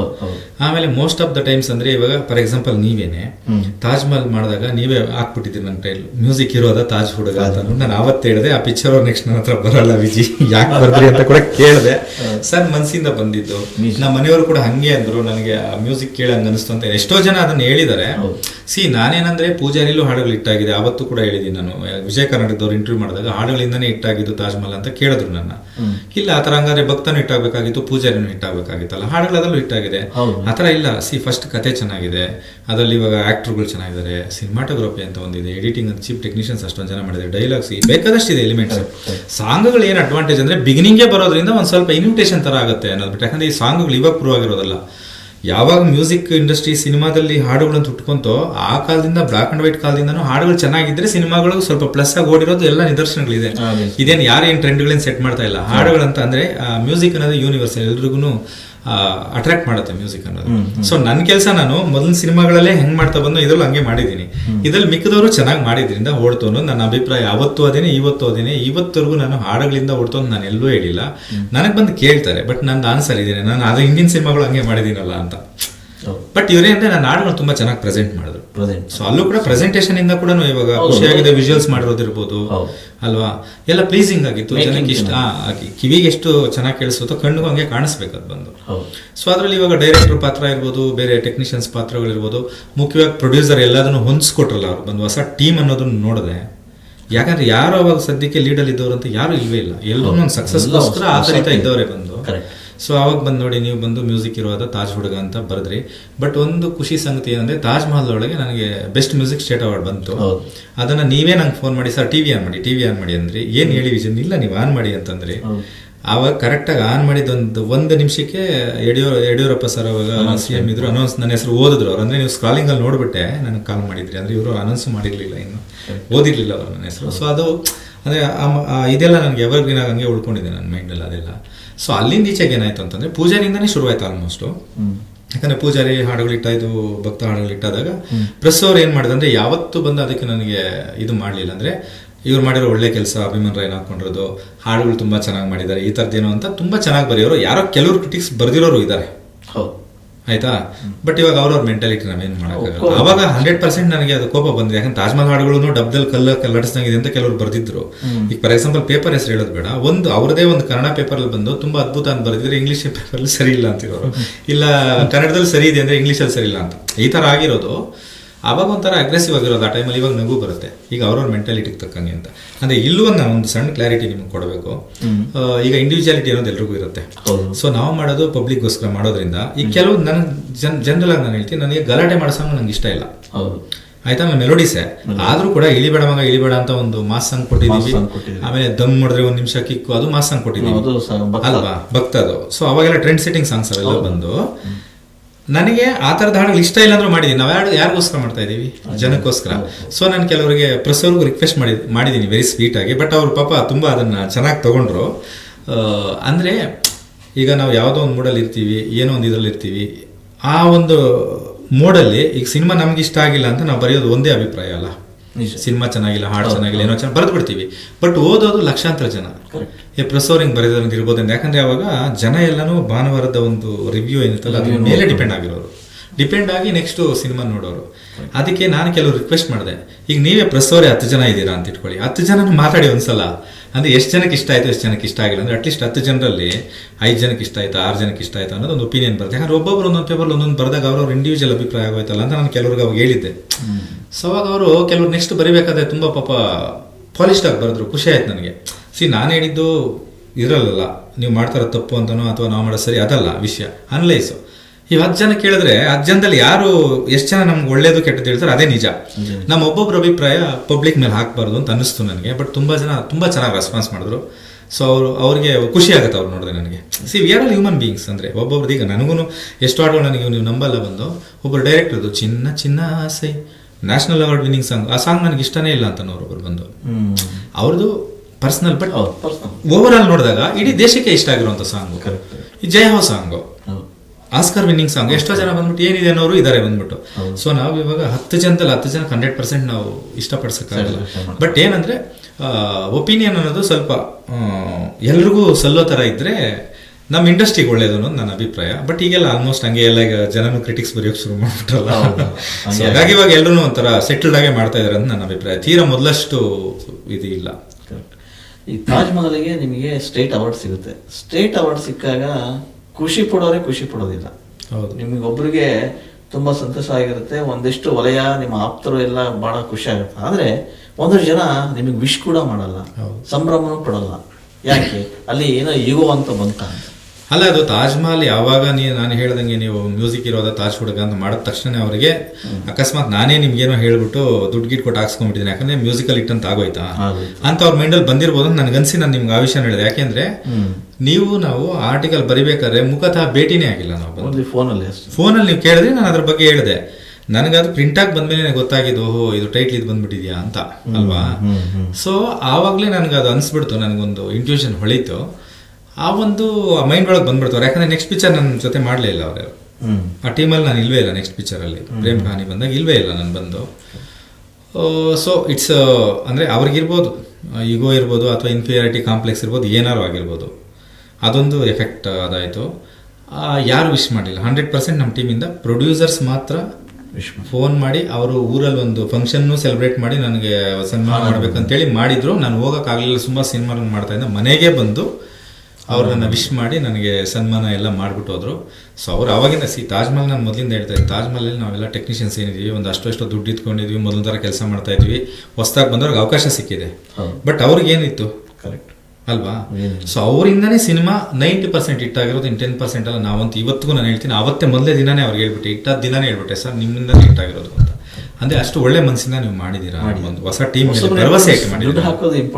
ಯಾಕಂದ್ರೆ ಇವರು ಶಿವಶಂಕರ್ ರೆಡ್ಡಿ ಅವ್ರು ಹೇಳಿದ್ರು, ನಾನು ಹೋದೆ ಸರ್ ಇವತ್ತು ಅಡ್ವಾನ್ಸ್ ಕೊಡೋಣ ಅಂತ ಹೋದಾಗ, ಅಂದ್ರೆ ಬೇಡ ಅಂತ ಹೇಳ್ಬಿಡೋಣ ಅಂತ ಹೋದೆ. ನಾವು ರಿಯಲ್ ಎಸ್ಟೇಟ್ಗೆ ಹಾಕೊಂಬಿಡೋಣ ದುಡ್ಡಿನ ಒಂದು 6 ತಿಂಗಳು ಬೇಡ ಅಂತ. ಬಟ್ ಎಲ್ಲ ನಂಗಂತ ನನ್ನ ಮುಖ ನೋಡಿದ್ರು. ನಾನು ಬೇಡ ಅಂದ್ರೆ ಎಷ್ಟು ಬೇಜಾರಾಗೋರು ಅಂತೇಳಿ ಮಾಡೋಣ ಅಂತ ಹೇಳ್ಬಿಟ್ಟು ಬಂದೆ ಅಂತ ಒಂದು ಮಾತಾಡೋದು ಆವತ್ತೇ ಹೇಳಿದೆ ನಾನು. ಸರ್ ಏನಾದ್ರು ಈ ಸಿನಿಮಾ ಒಳ್ಳೇದಾದ್ರೆ ನಿಮ್ಮ ಮೊನ್ನೆ ಒಳ್ಳೆ ಮಾಡಿಲ್ಲ ಅಂದ್ರೆ ಅರ್ಥನೇ ಇರಲಿಲ್ಲ. ಇವತ್ತು ಯಾರು ಒಂದು ಆ ಸಿನಿಮಾದಿಂದ ಯಾರು ಈ ಸಿನಿಮಾ ಗ್ಯಾರಂಟಿ ಇಲ್ದೇನೆ ಶುರುವಾದಂತ ಸಿನಿಮಾ ಇದು. ತಾಜ್ ಮಹಲ್. ಯಾಕಂದ್ರೆ ಇವಾಗ ಏನೊಂದು ಬಿಸ್ನೆಸ್ ಆಗುತ್ತಂತನೋ ಹೊರಗೆ ತರ್ತೀವಿ ಅನ್ನೋದಕ್ಕೆ ಏನಿತ್ತು ಅದ್ರೊಳಗೆ, ಏನು ಯಾರು ಇಲ್ವಲ್ಲ, ಐಕಾನ್ ಅನ್ನೋರೊಬ್ರು ಇಲ್ವಲ್ಲ, ಯಾರು ಇಲ್ಲ. ಕರೆಕ್ಟ್ ಇಲ್ಲ, ಎಲ್ಲ ಡೌನ್ ಫಾಲ್. ಈಗ ನಾನು ಸಕ್ಸಸ್ ಅನ್ನೋದು ನಾನು ನೋಡಿರ್ಲಿಲ್ಲ. ಅಜಯ್ ರಾವ್ ಅವರು ಆಲ್ರೆಡಿ 7-8 ವರ್ಷ ಆಗೋಗಿತ್ತು ಪ್ರೀತಿಗೆ ಭೂಮಿಲಿ ಆದ್ಮೇಲೆ. ತುಂಬಾ ಅವ್ರಿಗೆ ಪಾಪ ಸಿಕ್ಕಾಪಟ್ಟೆ ಡೌನ್ ಫಾಲ್ ಇತ್ತು. ಇನ್ನು ಮಿಕ್ಕಿದವ್ರಿಗೆಲ್ಲ ಹೊಸಬರೇ ಇದ್ದಿದ್ದು ಆಲ್ಮೋಸ್ಟ್ ಬಂದ್ಬಿಟ್ಟು. ಪೂಜಾ ಗಾಂಧಿ ಅವರೊಬ್ಬರು ಮಾತ್ರ ಒಂದು ಇದರಲ್ಲಿ ಇದ್ರು ಅಷ್ಟೇ, ಫೇಮ್ ಇತ್ತು, ಮುಂಗಾರು ಮಳೆ ಹುಡುಗಿ ಅನ್ನೋದು ಬಿಟ್ಟರೆ ಎಲ್ಲ ಹೊಸಬರು. ಎಸ್ ಸರ್, ಈಗ ತಾಜ್ ಮಹಲ್ ಸಿನಿಮಾ ಹಿಟ್ ಆಯಿತು. ಬಹುತೇಕ ಇಂಡಸ್ಟ್ರಿಯಲ್ಲಿ ನಡೆಯೋದು ಹೇಗಂದ್ರೆ, ಒಂದು ಹಿಟ್ಟು ಆದ ತಕ್ಷಣ ನೆಕ್ಸ್ಟ್ ಕಾಂಬಿನೇಷನ್ ಹಂಗೆ ಕಂಟಿನ್ಯೂ ಆಗುತ್ತೆ. ಇಲ್ಲಿ ಹಿಟ್ ಆದ ತಕ್ಷಣ ಡೈರೆಕ್ಟ್ರು ಹೀರೋ ಕಾಂಬಿನೇಷನ್ ಸಿನಿಮಾ ಆಗ್ತದೆ. ಆದರೆ ನಿಮ್ಮ ಜರ್ನಿನ ನಾನು ಗಮನಿಸ್ದಂಗೆ ಎಲ್ಲ ಹಿಟ್ ಕೊಟ್ಟಿರ್ತೀರಿ, ಹಾಡುಗಳು, ಸಿನಿಮಾನೂ ಆಗಿರುತ್ತೆ, ಆದರೆ ನೆಕ್ಸ್ಟ್ ನೀವೇ ಇರಲ್ಲ. ಯಾಕೆ ಅಂತ? ಅದು ಏನಾಗತ್ತಂತಂದ್ರೆ, ಒಂದು 3 ಕ್ಯಾಟಗರಿ ಇರುತ್ತೆ. ಈ ಕೆಲವು ಸಿನಿಮಾಗಳು ರಿಲೀಸ್ ಆಗೋದೇ ಗೊತ್ತಾಗಲ್ಲ, ಅವ್ರದ್ದು ಸಮಸ್ಯೆ ಇಲ್ಲ. ಕೆಲವು ಸಿನಿಮಾಗಳು ಸಿಕ್ಕಾಪಟ್ಟೆ ಹಿಟ್ ಆಗ್ತಾವೆ, ಅದ್ಯಾರ್ದು ಸೂಪರ್ ಸ್ಟಾರ್ಗಳದ್ದು. ಅದು ಹೆಂಗ್ ಮಾಡಿದ್ರು ಜನಕ್ಕೆ ಗೊತ್ತಾಗ್ಬಿಡತ್ತೆ. ಸೊ ಅಲ್ಲಿ ಏನಂತಂದ್ರೆ, ಸೂಪರ್ ಸ್ಟಾರ್ಗಳಿಗೆ ಇದರಲ್ಲಿ ಅವ್ರು ಹುಡ್ಕೋದು ಯಾರು ಚೆನ್ನಾಗಿ ಕೆಲಸ ಮಾಡ್ತಾರೆ, ಯಾರನ್ನ ಹಾಕೊಂಡ್ರೆ ನಮ್ದು ಇನ್ನೂ ಎನ್ಹೆನ್ಸ್ ಆಗುತ್ತೆ, ಯಾವ ಕ್ಯಾಮ್ರಾಮನ್ ಇರಬೇಕು, ಯಾವ ಮ್ಯೂಸಿಕ್ ಇರಬೇಕು, ಯಾರು ದೊಡ್ಡವರಿದ್ರೆ ನಮ್ಗೆ ಅನುಕೂಲ ಆಗುತ್ತೆ ನೋಡ್ಕೊಂಡೇ ಹಾಕೊಂತಾರೆ ಅವರು. ಸೊ ಅಲ್ಲಿ ಇವಾಗ ಯಾವುದೋ ಒಂದು ಸಿನಿಮಾ ಹಿಟ್ ಆಯ್ತು ಹಾಡುಗಳಿಂದ ಅಂತಂದ್ರೆ ಅವ್ರೇನು ತಲೆ ಕೆಡಿಸ್ಕೊಳ್ಳಲ್ಲ, ನಮ್ಮ ಸಿನಿಮಾ ಅಂತ ಅನ್ಕೋತಾರೆ. ಯಾವುದೋ ಡೈಲಾಗ್ಗಳು ಸಖತ್ತಾಗಿತ್ತು ಅಂದ್ರೆ ಅವ್ರೇನು ತಲೆ ಕೆಡಿಸ್ಕೊಳ್ಳಲ್ಲ, ನಮ್ಮ ಸಿನಿಮಾ ಅನ್ಕೋತಾರೆ. ಈ ಮಿಡ್ ರೇಂಜ್ ಡೈರೆಕ್ಟರ್ಗಳು, ಮಿಡ್ ರೇಂಜ್ ಆರ್ಟಿಸ್ಟ್ಗಳು, ಆ್ಯಕ್ಟ್ರಸ್ಗಳು ಯಾರು ಇರ್ತಾರಲ್ವಾ, ಅಂದರೆ ಆ ಕಡೆ ಸೂಪರ್ ಸ್ಟಾರ್ಸ್ ಅಲ್ಲ, ಈ ಕಡೆ ಫ್ಲಾಪ್ ಸ್ಟಾರ್ಗಳು ಅಲ್ಲ, ಅವ್ರು ಬಂದು ಅವರಿಗೆ ಒಂದು ಇನ್ಫೀರಿಯಾರಿಟಿ ಕಾಂಪ್ಲೆಕ್ಸ್ ಇದೆ ನಾನು ಕಂಡಂಗೆ. ಅಂದರೆ ಯಾರಿಂದ ಓಡ್ತು ಅಂದರೆ ಅವ್ರನ್ನ ಅವಾಯ್ಡ್ ಮಾಡೋದು. ನಾನು ಒಬ್ಬನೇ ಅಲ್ಲ, ವಿ ಶ್ರೀಧರ್ನು ಹಂಗೆ ಅವಾಯ್ಡ್ ಮಾಡಿದ್ದಾರೆ. ವಿ ಶ್ರೀಧರ್ ಏನು ಒಳ್ಳೆ ಹಾಡುಗಳು ಕೊಡಲೇ ಇಲ್ವಾ? ಅವ್ರು ಯಾವ್ದು ಒಳ್ಳೆ ಹಾಡು ಕೊಟ್ಟಿದ್ದಾರೆ ನೆಕ್ಸ್ಟ್ ಅವ್ರು ಆ ಸಿನಿಮಾದಲ್ಲಿ ಇರಲೇ ಇಲ್ಲ. 1-2-3 ಸಿನಿಮಾ ಮಾತ್ರ ನೀವು ನೋಡಿ ಗುರುತಿಸ್ಬೋದು. ಅವ್ರು ಬಂದ ಕೇಳಿ ಅವ್ರು ಏನು ರೀಸನ್ ಕೊಡ್ತಾರೆ ನನಗೆ ಗೊತ್ತಿಲ್ಲ, ನಾನು ಕೇಳಿದ್ದೀನಿ ಯಾಕೆ ಶ್ರೀ ಅಂತ. ನಾವೆಲ್ಲ ಒಟ್ಟಿಗೆ ಬಂದವ್ರೆ. ಅವ್ರು ಮುಸ್ಸಂಜೆ ಮಾತು ಬಂತು, ನಮ್ದು ತಾಜ್ ಮಹಲ್ ಬಂತು, ಒಂದು 3 ತಿಂಗಳು ಡಿಫ್ರೆನ್ಸ್ ಅಷ್ಟೇ. ಸೊ ಎರಡೂ ಕೂಡ ತುಂಬಾ ಮ್ಯೂಸಿಕಲ್ ಹಿಟ್ ಆಗಿ ಪಬ್ಲಿಕಲ್ಲಿ ಒಂದು ಪರಿಣಾಮ ಬೀರದಂತ ಒಂದು ಸಿನಿಮಾಗಳು, ಹಾಡುಗಳು ಅಷ್ಟೇ ಇಂಪ್ಯಾಕ್ಟ್ ಮಾಡೋದು. ಸೊ ಹಂಗಂತ ನಮ್ಮ ಇಬ್ರಿಗೂ ಅಷ್ಟೇ ಏನು ದೊಡ್ಡ ಕಡೆಗೆ ಅವ್ನು ಪಾಪ್ಯುಲಾರಿಟಿ ತಗೊಳ್ತಾನೆ ಅನ್ನೋ ಈಗೋ ಕಾಮನ್ ಆಗಿದೆ. ಅದು ಹೇಳ್ಬಿಟ್ಟು ಆಗೋಯ್ತು. ಇದು ಮ್ಯೂಸಿಕಲ್ ಹಿಟ್ ಅಂತಂದ್ರೆ ಅವ್ರು ಇರಲ್ಲ, ಅಥವಾ ಇದು ಬಂದು ಡೈರೆಕ್ಟ್ ಇಂದ ಓಡಿದಂದ್ರೆ ಅವರು ಇರಲ್ಲ. ಹಾಗೆ ನೋಡಿದ್ರೆ ಹಿಂದೆ ಹಂಸಲೇಖ, ರವಿಚಂದ್ರನ್ ಹಿಟ್ಸ್. ಈಗ ರವಿಚಂದ್ರನ್ ಸರ್ ಅವರು ಒಂದು ಹೊಸ ಜಗತ್ನ ಸೃಷ್ಟಿ ಮಾಡ್ಬೇಕಂತ ಬಂದವರು. ಅವ್ರು ಹುಡುಕಿದ್ ಯಾರನ್ನ, ನನ್ನ ಸರಿ ಸಮಾನವಾಗಿ ಯೋಚನೆ ಮಾಡೋಂಥವ್ರನ್ನ, ನನ್ನ ತರ ನನಗೆ ಸಪೋರ್ಟ್ ಮಾಡೋರು ಬೇಕು ಅಂತ. ಈ ಮಾತು ಶಂಕರ್ ಸರ್ ಇದು ಮಾಡಿದಾಗಲೂ ನಾನು ಕೇಳ್ಕೊಂಡಿದ್ದೀನಿ ಇಂಟರ್ವ್ಯೂಲಿ. ಯಾಕಂದರೆ ಅವ್ರಿಗೂ ಸ್ವಲ್ಪ ಮ್ಯೂಸಿಕ್ ನಾಲೆಡ್ಜ್ ಇದೆಯಂತೆ. ನಿಮಗೂ ಮ್ಯೂಸಿಕ್ ನಾಲೆಡ್ಜ್ ಇತ್ತಲ್ಲ, ನೀವೇ ಮ್ಯೂಸಿಕ್ ಮಾಡ್ಬೋದಲ್ಲ ಅಂತ ಯಾರೋ ಕೇಳಿದ್ರು. ಒಬ್ಬರು ಪ್ರೆಸ್ ಅವ್ರು ಕೇಳಿದಾಗ ಅವ್ರು ಹೇಳಿದ್ರು, ನಾನು ಮಾಡ್ಬೋದು ಮ್ಯೂಸಿಕ್ ಬಂದ್ಬಿಟ್ಟು. ನನ್ನ ಮೈಂಡ್ ಎಷ್ಟಿರುತ್ತೆ, ನನಗೆ ಎಷ್ಟು ನಾಲೆಡ್ಜ್ ಅಷ್ಟೇ ಮಾಡೋದು. ನನಗೇನಂದರೆ ನಾನೇನು ಅನ್ಕೊಂಡಿದ್ದೀನಿ ಅದನ್ನ 10x ಅಲ್ಲಿ ಮುಂದಕ್ಕೆ ಎತ್ತಿ ತರೋರು ಬೇಕು. ಅದಕ್ಕೆ ಯಾರು ಅವ್ರನ್ನ ಹಾಕ್ಕೋತೀವಿ. ಈ ವಾಸ್ ಜೀನಿಯಸ್ ಹಿಂದೆ. ಸೊ ದೊಡ್ಡವ್ರು ಥಿಂಕ್ ಮಾಡೋದು ಏನಂದರೆ, ನಾವು ಅನ್ಕೊಂಡಿದ್ನ ನೆಕ್ಸ್ಟ್ ಲೆವೆಲ್ ತೊಗೊಂಡು ಹೋಗ್ಬೇಕು ಅಂತ. ಇಲ್ಲಿ ಇವ್ರು ಏನಂದ್ರೆ ನಮ್ಮನ್ನು ಓವರ್ಟೇಕ್ ಮಾಡಬಾರ್ದು ಅಂತ. ಹಾಗೆ ಅವ್ರಿಗೆ ಆ ಒಂದು ಏನ್ ಹೇಳ್ತಾರೆ, ಓಪನ್ ಮೈಂಡ್ ಅಥವಾ ಬ್ರಾಡ್ ಮೈಂಡ್ ಇರಲ್ಲ ಅಂತ ಅನ್ಸುತ್ತೆ. ಈ ತರದ ಈಗೋಗಳು ಹಂಸಲೇಖ ಮತ್ತು ರವಿಚಂದ್ರನ್ ನಡುವೆ ಇದ್ದಿದ್ರೆ ಬಹುಶಃ ಅಂತ ಒಳ್ಳೊಳ್ಳೆ ಸಿನಿಮಾಗಳು, ಒಳ್ಳೊಳ್ಳೆ ಹಾಡುಗಳು ಬರ್ತಾ ಇರಲಿಲ್ಲ, ಚಾನ್ಸೇ ಇರಲಿಲ್ಲ. ಇಂಡಸ್ಟ್ರಿಗೆ ಇವತ್ತು ಅಸೆಟ್ಸ್ ಅವೆಲ್ಲ ಅಲ್ವಾ, ಲೈಫ್ ಟೈಮ್ ಅಸೆಟ್ಸ್ ಅವೆಲ್ಲ ಅಲ್ಲ. ನೀವು MM ಕೀರವಾಣಿ ಸರ್ ತಗೊಳ್ಳಿ, ರಾಜಮೌಳಿ ಅವರು ಆಯ್ತಾ, ಈಗ ಎಂತ ಸಿನಿಮಾಗಳು ಅವ್ರು ಮಾಡಿರೋದು, ಅಥವಾ ಶಂಕರ್ ಅವ್ರ ಕಾಂಬಿನೇಷನ್ ತಗೊಳ್ಳಿ, 1-2 ಚೇಂಜ್ ಮಾಡ್ಕೊಂಡಿದ್ದಾರೆ. ಬಟ್ ಇವ್ರದ್ದು ಅಂದ್ರೆ ಒಂದು ಸಿನಿಮಾ ಹಿಟ್ ಆದಾಗ ಒಂದು ವೈಬ್ ಶುರು ಆಗುತ್ತೆ. ಅಷ್ಟರೊಳಗ ಜನದಲ್ಲಿ ಒಂದು ಕೆಮಿಸ್ಟ್ರಿ ಇರುತ್ತೆ, ಒಂದು ಏನೋ ಒಂದು ವೈಬು, ಒಂದು ಕನೆಕ್ಟಿವಿಟಿ ಇರುತ್ತೆ. 100% ಅವರೆಲ್ಲ ಮಾಡಿದಾಗ ಆಗುತ್ತೆ. ಅದು ಎಲ್ಲ ಆಯ್ತು ಇಲ್ಲಿ. ಇವಾಗ ಭಟ್ರು ಇರ್ಬೋದು, ಹರಿ ಸರ್ ಇರ್ಬೋದು, ಆಮೇಲೆ ಪುನೀತ್ ಅಪ್ಪು ಸರ್ ಇರ್ಬೋದು, ಅಥವಾ ಯಾರ್ಯಾರ ಜೊತೆ ಕಾಂಬಿನೇಷನ್ ಮಾಡಿದ್ರೆ ಆಗ್ತಾ ಬಂತು ಆಗುತ್ತೆ. ಮತ್ತೆ ಇವಾಗ ಗುರು ಕಿರಣ್ ಅವ್ರ ಸರ್ ತಗೊಂಡಾಗ್ಲೂ ಕೂಡ ಅವ್ರು ಯಾರ ಜೊತೆ ಕಾಂಬಿನೇಷನ್ ಮಾಡಿದ್ರು ಕಂಟಿನ್ಯೂಸ್ ಹಿಟ್ಗಳು. ಈಗ ಉಪೇಂದ್ರ ಸರ್ ಕಾಂಬಿನೇಷನ್ ಅಲ್ವಾ. ಸೊ ಹಂಗೆ ಒಂದೊಂದು ಕಾಂಬಿನೇಷನ್ ವರ್ಕ್ ಆಗಿರೋರು ಎಷ್ಟರವರೆಗೂ ಕೆಲಸ ಮಾಡಿದಾರೆ ಅಲ್ಲಿವರೆಗೂ ಸೂಪರ್ ಹಿಟ್ಸ್ ಕೊಟ್ಟಿದ್ದಾರೆ. ಎಲ್ಲ ಒಂದ್ ಕಡೆ ಅವರು ಬ್ರೇಕ್ ಆದಾಗ ಅವ್ರಿಗೂ ಪ್ರಾಬ್ಲಮ್ ಆಗಿದೆ ಅದು. ನಾನೊಂದು ವಿಷಯದಲ್ಲ ಇಲ್ಲ, ಅಟ್ಲೀಸ್ಟ್ ಅವ್ರ ಜರ್ನಿ ದೊಡ್ಡದಿದೆ. ಸೊ ಬಹುತೇಕ ಅಭಿಮನ್ ಮಾಡಿರತಕ್ಕಂಥ ಸಿನಿಮಾಗಳು ಕೆಲವು ಕ್ಲಿಕ್ ಆದವು, ಆದರೆ ಹಾಡು ಮಾತ್ರ ಎಲ್ಲೂ ಫೇಲ್ಯೂರ್ ಆಗಲಿಲ್ಲ. Example Murali meets Meera, super hit song ಅದು. ಹೌದು, ಆ ಸಾಂಗ್ ಹೇಳ್ತಾನೆ, ಅದ್ರ ಬಗ್ಗೆ ಹೇಳಿ. ಪ್ರೀತಿಯರ ಮನೆ ನನ್ನ ಸೆರೆ ಮನೆ, ನಾ ಬಂದಿಯಾಗಿರುವೆನೆ, ಬಿಡುಗಡೆಯನೇ ಎಂದು ಬಯಸದ ನಾ ಪ್ರೇಮ ಕೈದಿ ಕಣೆ, ನೀನಾದೆನ ನೀನೊಲಿದ ಈ ಕ್ಷಣ, ನಿನ್ನಿಂದಲೇ ಹೊಸದೇನೋ ತಲ್ಲಣ, ಮಾತೆ ಬರುತ್ತಿಲ್ಲ ಯಾಕೋ ಗೊತ್ತಿಲ್ಲ, ಮೌನಿ ನಾನಾದೇ ಈ ದಿನ, ಹೇಗೂ ನಾನಿದ್ದೆ ಈಗ ಹೀಗಾದೆ ಅದಕ್ಕೆ ನೀ ತಾನೇ ಕಾರಣ. ಸೊ ಇದ್ರದ್ದು ಆ್ಯಕ್ಚುಲಿ ಇನ್ನೊಂದು ಬ್ಯಾಕ್ಗ್ರೌಂಡ್ ವರ್ಷನ್ ನೀವೇ ಬರೆದ್ರಿ, ಕಣ್ಣಂಚಲೆ ಕಣ್ಣಂಚಲೆ. ಮುಂದಕ್ಕೆ ನೆನಪು ಬರ್ತಾ ಇಲ್ಲ. ಬಿಟ್ ಸಾಂಗ್, ಬಿಟ್ ಹೌದು. ಸಾಂಗ್ ಸೂಪರ್ ಆಯಿತು. ಆದರೆ ಎಲ್ಲೋ ಒಂದು ಕಡೆಗೆ ಕತೆ ಅಥವಾ ನಿರ್ದೇಶಕರ ಹಿಡಿತ ತಪ್ಪೋಯ್ತು, ಆ ಸಿನಿಮಾ ಇದಾಯಿತು.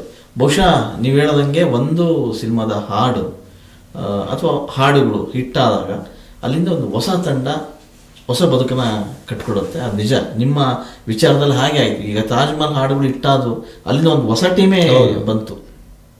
ಹೀರೋ ಆಗಿರ್ಬೋದು, ಡೈರೆಕ್ಟರ್ ಆಗಿರ್ಬೋದು, ಅಲ್ಲಿನ ಟೆಕ್ನಿಷಿಯನ್ ಎಲ್ಲರೂ ಒಂದು ಲೈಫ್ ಬಂದ್ಬಿಡ್ತಾರೆ ಅಲ್ವಾ, ನಿಮ್ಮನ್ನು ಸೇರಿದಂತೆ. ಹೌದು, ಬಹುತೇಕ ಜನ ಆ ಸಾಂಗ್ ಮೂಲಕನೇ ಇವತ್ತಿಗೂ ಬದುಕು ಕಟ್ಕೊಳ್ತಿದ್ದಾರೆ ಅಂತಂದ್ರೆ ಏನು ತಪ್ಪಲ್ಲ. ಇವತ್ತಿಗೂ ಖುಷಿಯಾಗಿದೆ ಇರ್ಬೋದು, ಅಥವಾ ನೀನದೇನಾ ರೀಲ್ಸ್ ಅಲ್ಲಿ ಟ್ರೆಂಡಿಂಗ್ ಅಲ್ಲಿ ಓಡ್ತಾ ಇದೆ. ಅಂದ್ರೆ ಆ ಸಾಂಗ್ಗಳು ಸ್ವಲ್ಪ ದಿನ ಯಾರು ಇದರಲ್ಲಿ ಇರಲಿಲ್ಲ. ಇಲ್ಲ, I want to thank Jhenkar Bharat.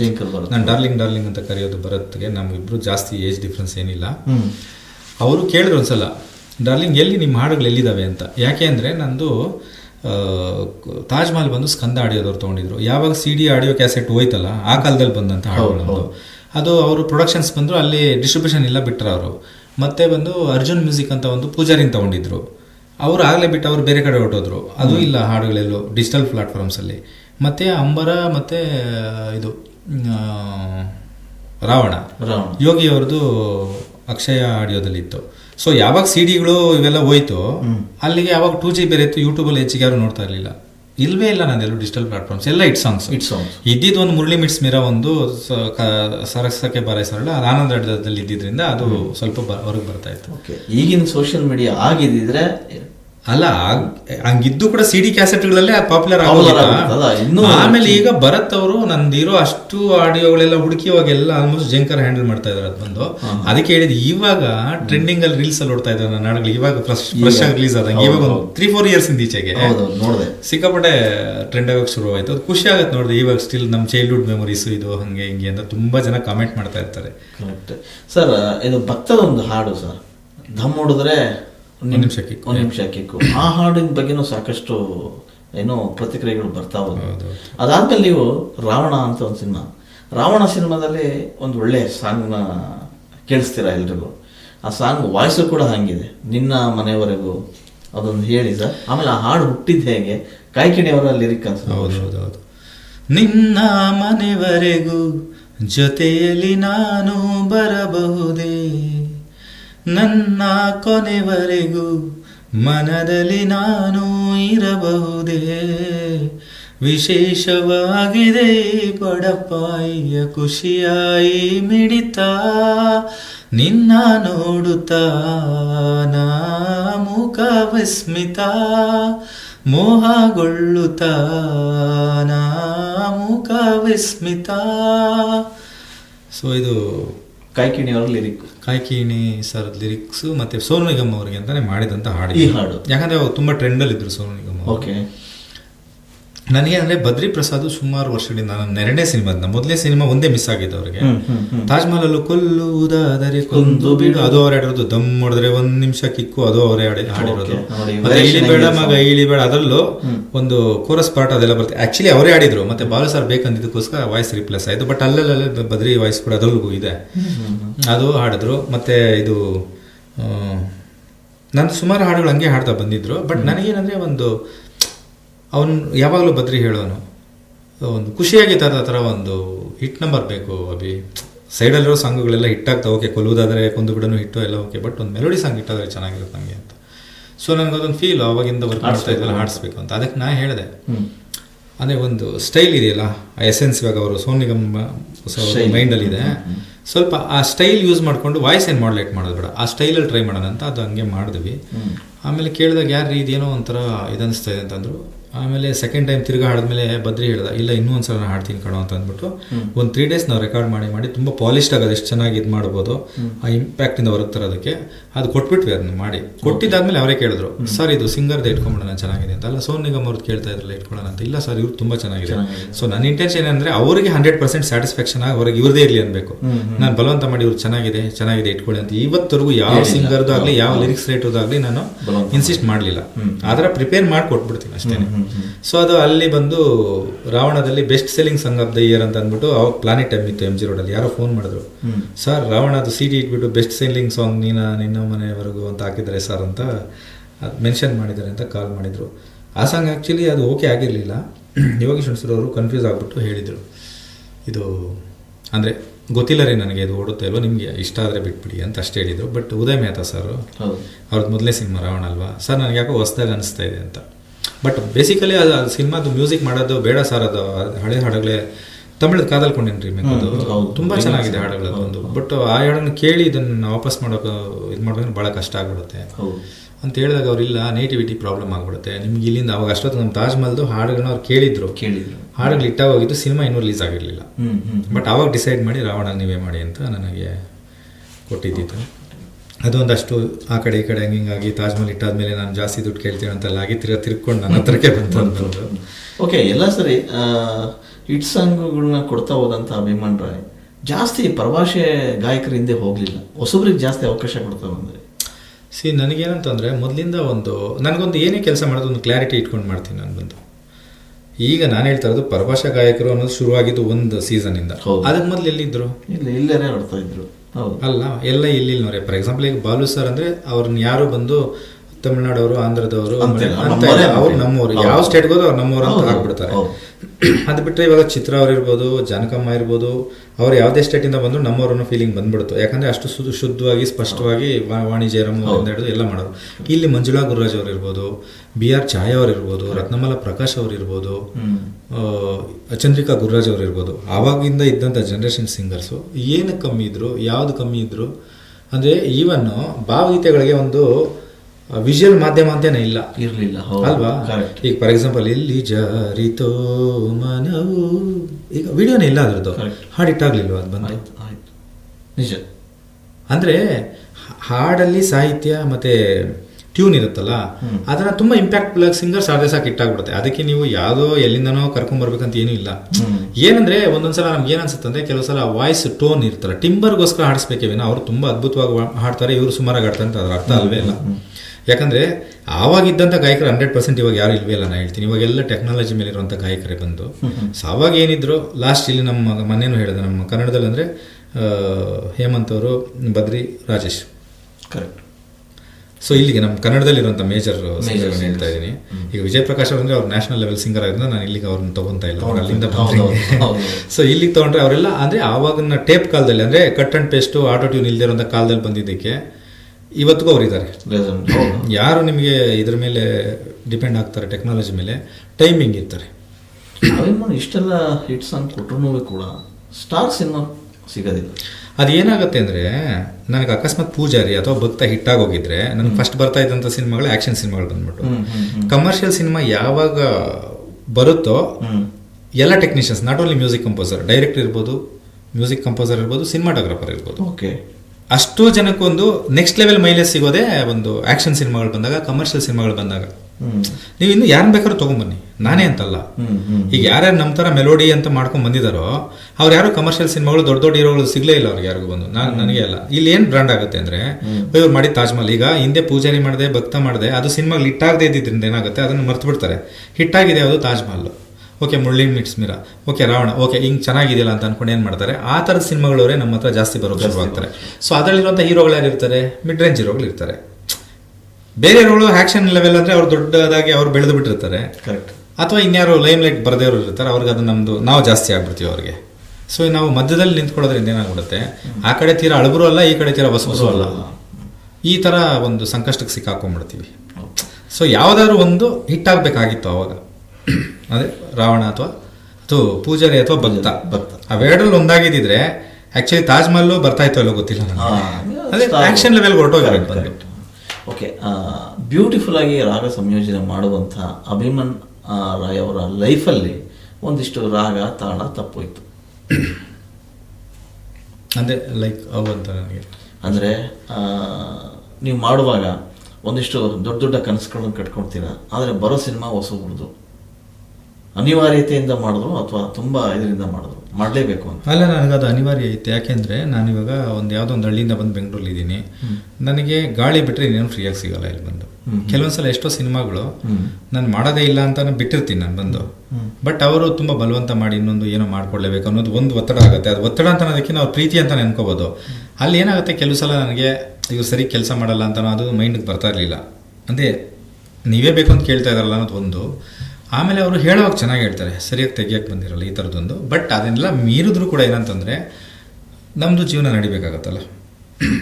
So ಈ ಮೂರು ಮೆಶಪ್ ನಾನು ಹೇಳಲ್ಲ ಹಂಗಂತೇನೋ ಅವ್ರು ತುಂಬ ನನ್ನ ರಿಕ್ವೆಸ್ಟ್ ಮಾಡಿಬಿಟ್ಟು ಅದಕ್ಕೆ ಮಾಡಿದೆ, ಆ ಥರದ್ದೇನಿಲ್ಲ. ಏನು ಬಂದರೂ ನಮ್ಗೆ ಬೇಕಾಗತ್ತೆ ಇಲ್ಲಿ ಬಂದು. ಯಾಕಂದರೆ ಪ್ರತಿ ತಿಂಗಳು ಜೀವನ ನಡಿಬೇಕಂದ್ರೆ ಅದಿರುತ್ತೆ. ಅದು ನೀವು ಬೇರೆ ಊರಿಂದ ಬಂದರೂ ನಮಗೆ ಗೊತ್ತಿರುತ್ತೆ ಬಂದು. ಸೊ ಆ ಥರದ್ರಲ್ಲಿ ಏನಾಗುತ್ತೆ ಅಂದರೆ ನಮ್ಗೆ ಬರೋದೆಲ್ಲ ಬಂದು ಅದೇ ಮಿಡ್ ರೇಂಜ್ ನಾ ಹೇಳ್ತಾ ಇರೋದು. ಹೊಸಬರು ಇಲ್ಲ ಅಂತಂದರೆ, ಯಾಕಂದ್ರೆ ತಾಜ್ ಮಹಲ್ ಎಲ್ಲ ಹೊಸಬರಾಗಿರೋದ್ರಿಂದ ಹೊಸಬ್ರು ಬರೋಕ್ಕೆ ಜಾಸ್ತಿ ಶುರುವಾದರು. ಸೊ ಸ್ವಲ್ಪ ಮಧ್ಯದಲ್ಲಿರೋ ಅವರು ಇವರು ಈಗ ಪ್ರಜ್ವಲ್ ಇರ್ಬೋದು ಅಥವಾ ಕೋಮಲ್ ಸರ್ ಇರ್ಬೋದು, ಈ ಥರದ್ದೆಲ್ಲ ಮಾಡಿದಾಗ ಅಂದರೆ ಆರೇನ್ ಸಿನಿಮಾಗಳು ಒಂದಷ್ಟು ತಿರ್ಗ ಬರೋಕ್ಕೆ ಶುರುವಾದವು. ಯಾವುದು ಒಂದು ದೊಡ್ಡವ್ರದ್ದೊಂದು ಬರಲೇ ಇಲ್ಲ ನನಗೆ ಬಂದು ಪರ್ಟಿಕ್ಯುಲರ್ ಆಗಿ. ಇರೋದು ಭೀಮಾ-ತೀರದಲ್ಲಿ ಒಂದು ಬಂತು, ದುನಿಯಾ ವಿಜಯ್ ಅವರು. ಅದು ಚೆನ್ನಾಗಿ ಓಡಿದೆ ಅನ್ನೋದೇ ನನಗೆ ಗೊತ್ತಾಗಿಲ್ಲ. ಆಮೇಲೆ ಮೊನ್ನೆ ಅಣಜಿನ ಅವರೇ ಸರ್ ಮೀಟ್ ಮಾಡಿದಾಗ ಅವ್ರು ಹೇಳಿದೆ, ಇಲ್ಲಪ್ಪ ನಾರ್ತಲ್ಲಿ ಸಿಕ್ಕಾಪಟ್ಟೆ ಹಿಟ್ಟಾಯಿತು ಸಿನಿಮಾ, ನಮಗೆ ತುಂಬ ಚೆನ್ನಾಗಾಯಿತು ಹಂಗೆ ಹಿಂಗೆ ಅಂತೆಲ್ಲ ಹೇಳ್ತಾ ಇದ್ದಾರೆ.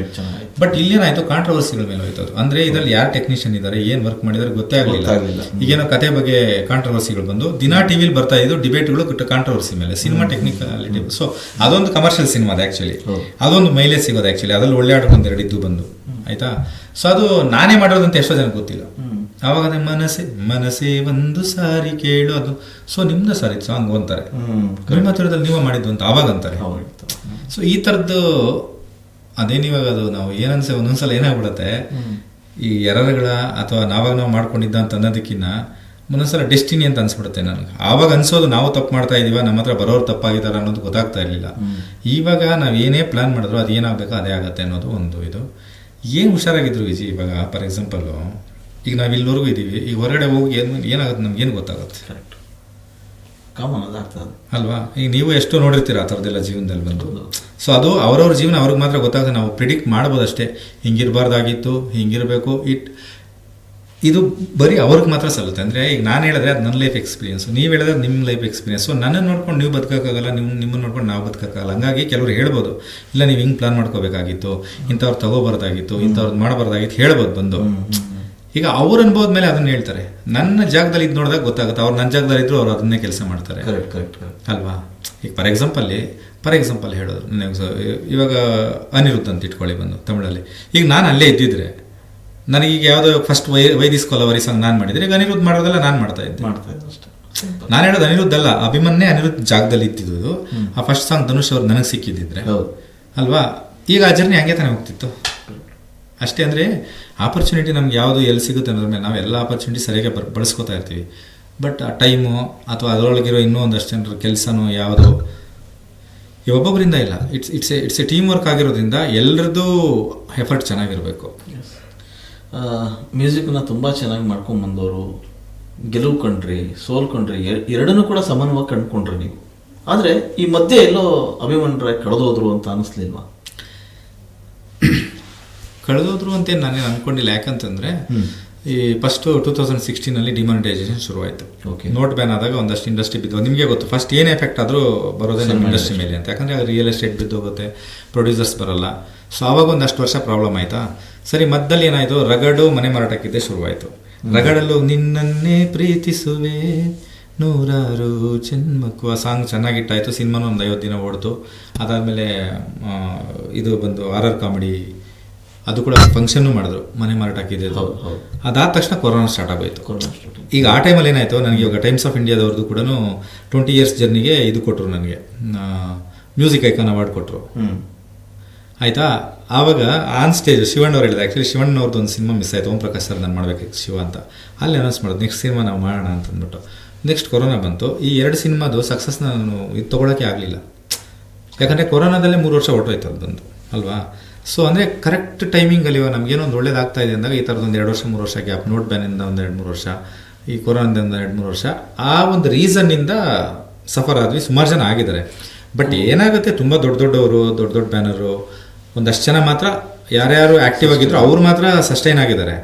ಮಿಕ್ದವ್ರೆಲ್ಲ ನಮ್ಮ ಥರ ತುಂಬ ಏಟ್ಗಳು ಎಲ್ರಿಗೂ ಬಿದ್ದಿದೆ ಅದು ಬಂದು ಅಷ್ಟೇ. ಸಂದರ್ಭದಲ್ಲಿ ಕುಗ್ಗಿದ್ದು ನಿಜನ ಅಭಿ ಅಲ್ಲ. ಅವಾಗ ನನಗೆ ಕೊರೋನಾ ಟೈಮಲ್ಲಿ ತುಂಬ ನಾನು ಹೇಳಿದಲ್ಲ, ಆ್ಯಕ್ಚುಲಿ ಬಂದು ಮೊನ್ನೆ ಹೇಳಿದೆ, ಯಾರು ಹೇಳಿರಲಿಲ್ಲ. ಮೊನ್ನೆ ಒಂದು ಇಂಟರ್ವ್ಯೂ ಹೇಳಿದೆ ನಾನು ರಘುರಾಮ್ ಅವ್ರ ಜೊತೆ. ಕೊರೋನಾದಲ್ಲಿ ನಾನು ಗ್ಯಾರಂಟಿನೇ ಇರಲಿಲ್ಲ ಆ್ಯಕ್ಚುಲಿ. ಓಕೆ. ಆವಾಗೊಂದು ನನಗೆ ಒಂದು ಆಲ್ಮೋಸ್ಟ್ 1 year ಅನ್ಕೊಳ್ಳಿ, ಒಂದು 6 months ಅಂತೂ ಐ ವಾಸ್ ಲೈಕ್ 70s ಅವ್ರು ಹೆಂಗಿರ್ತಾರೆ ಹಂಗಿತ್ತು ನನ್ನ ಬಾಡಿ ಫೀಚರ್ಸ್ ಎಲ್ಲ.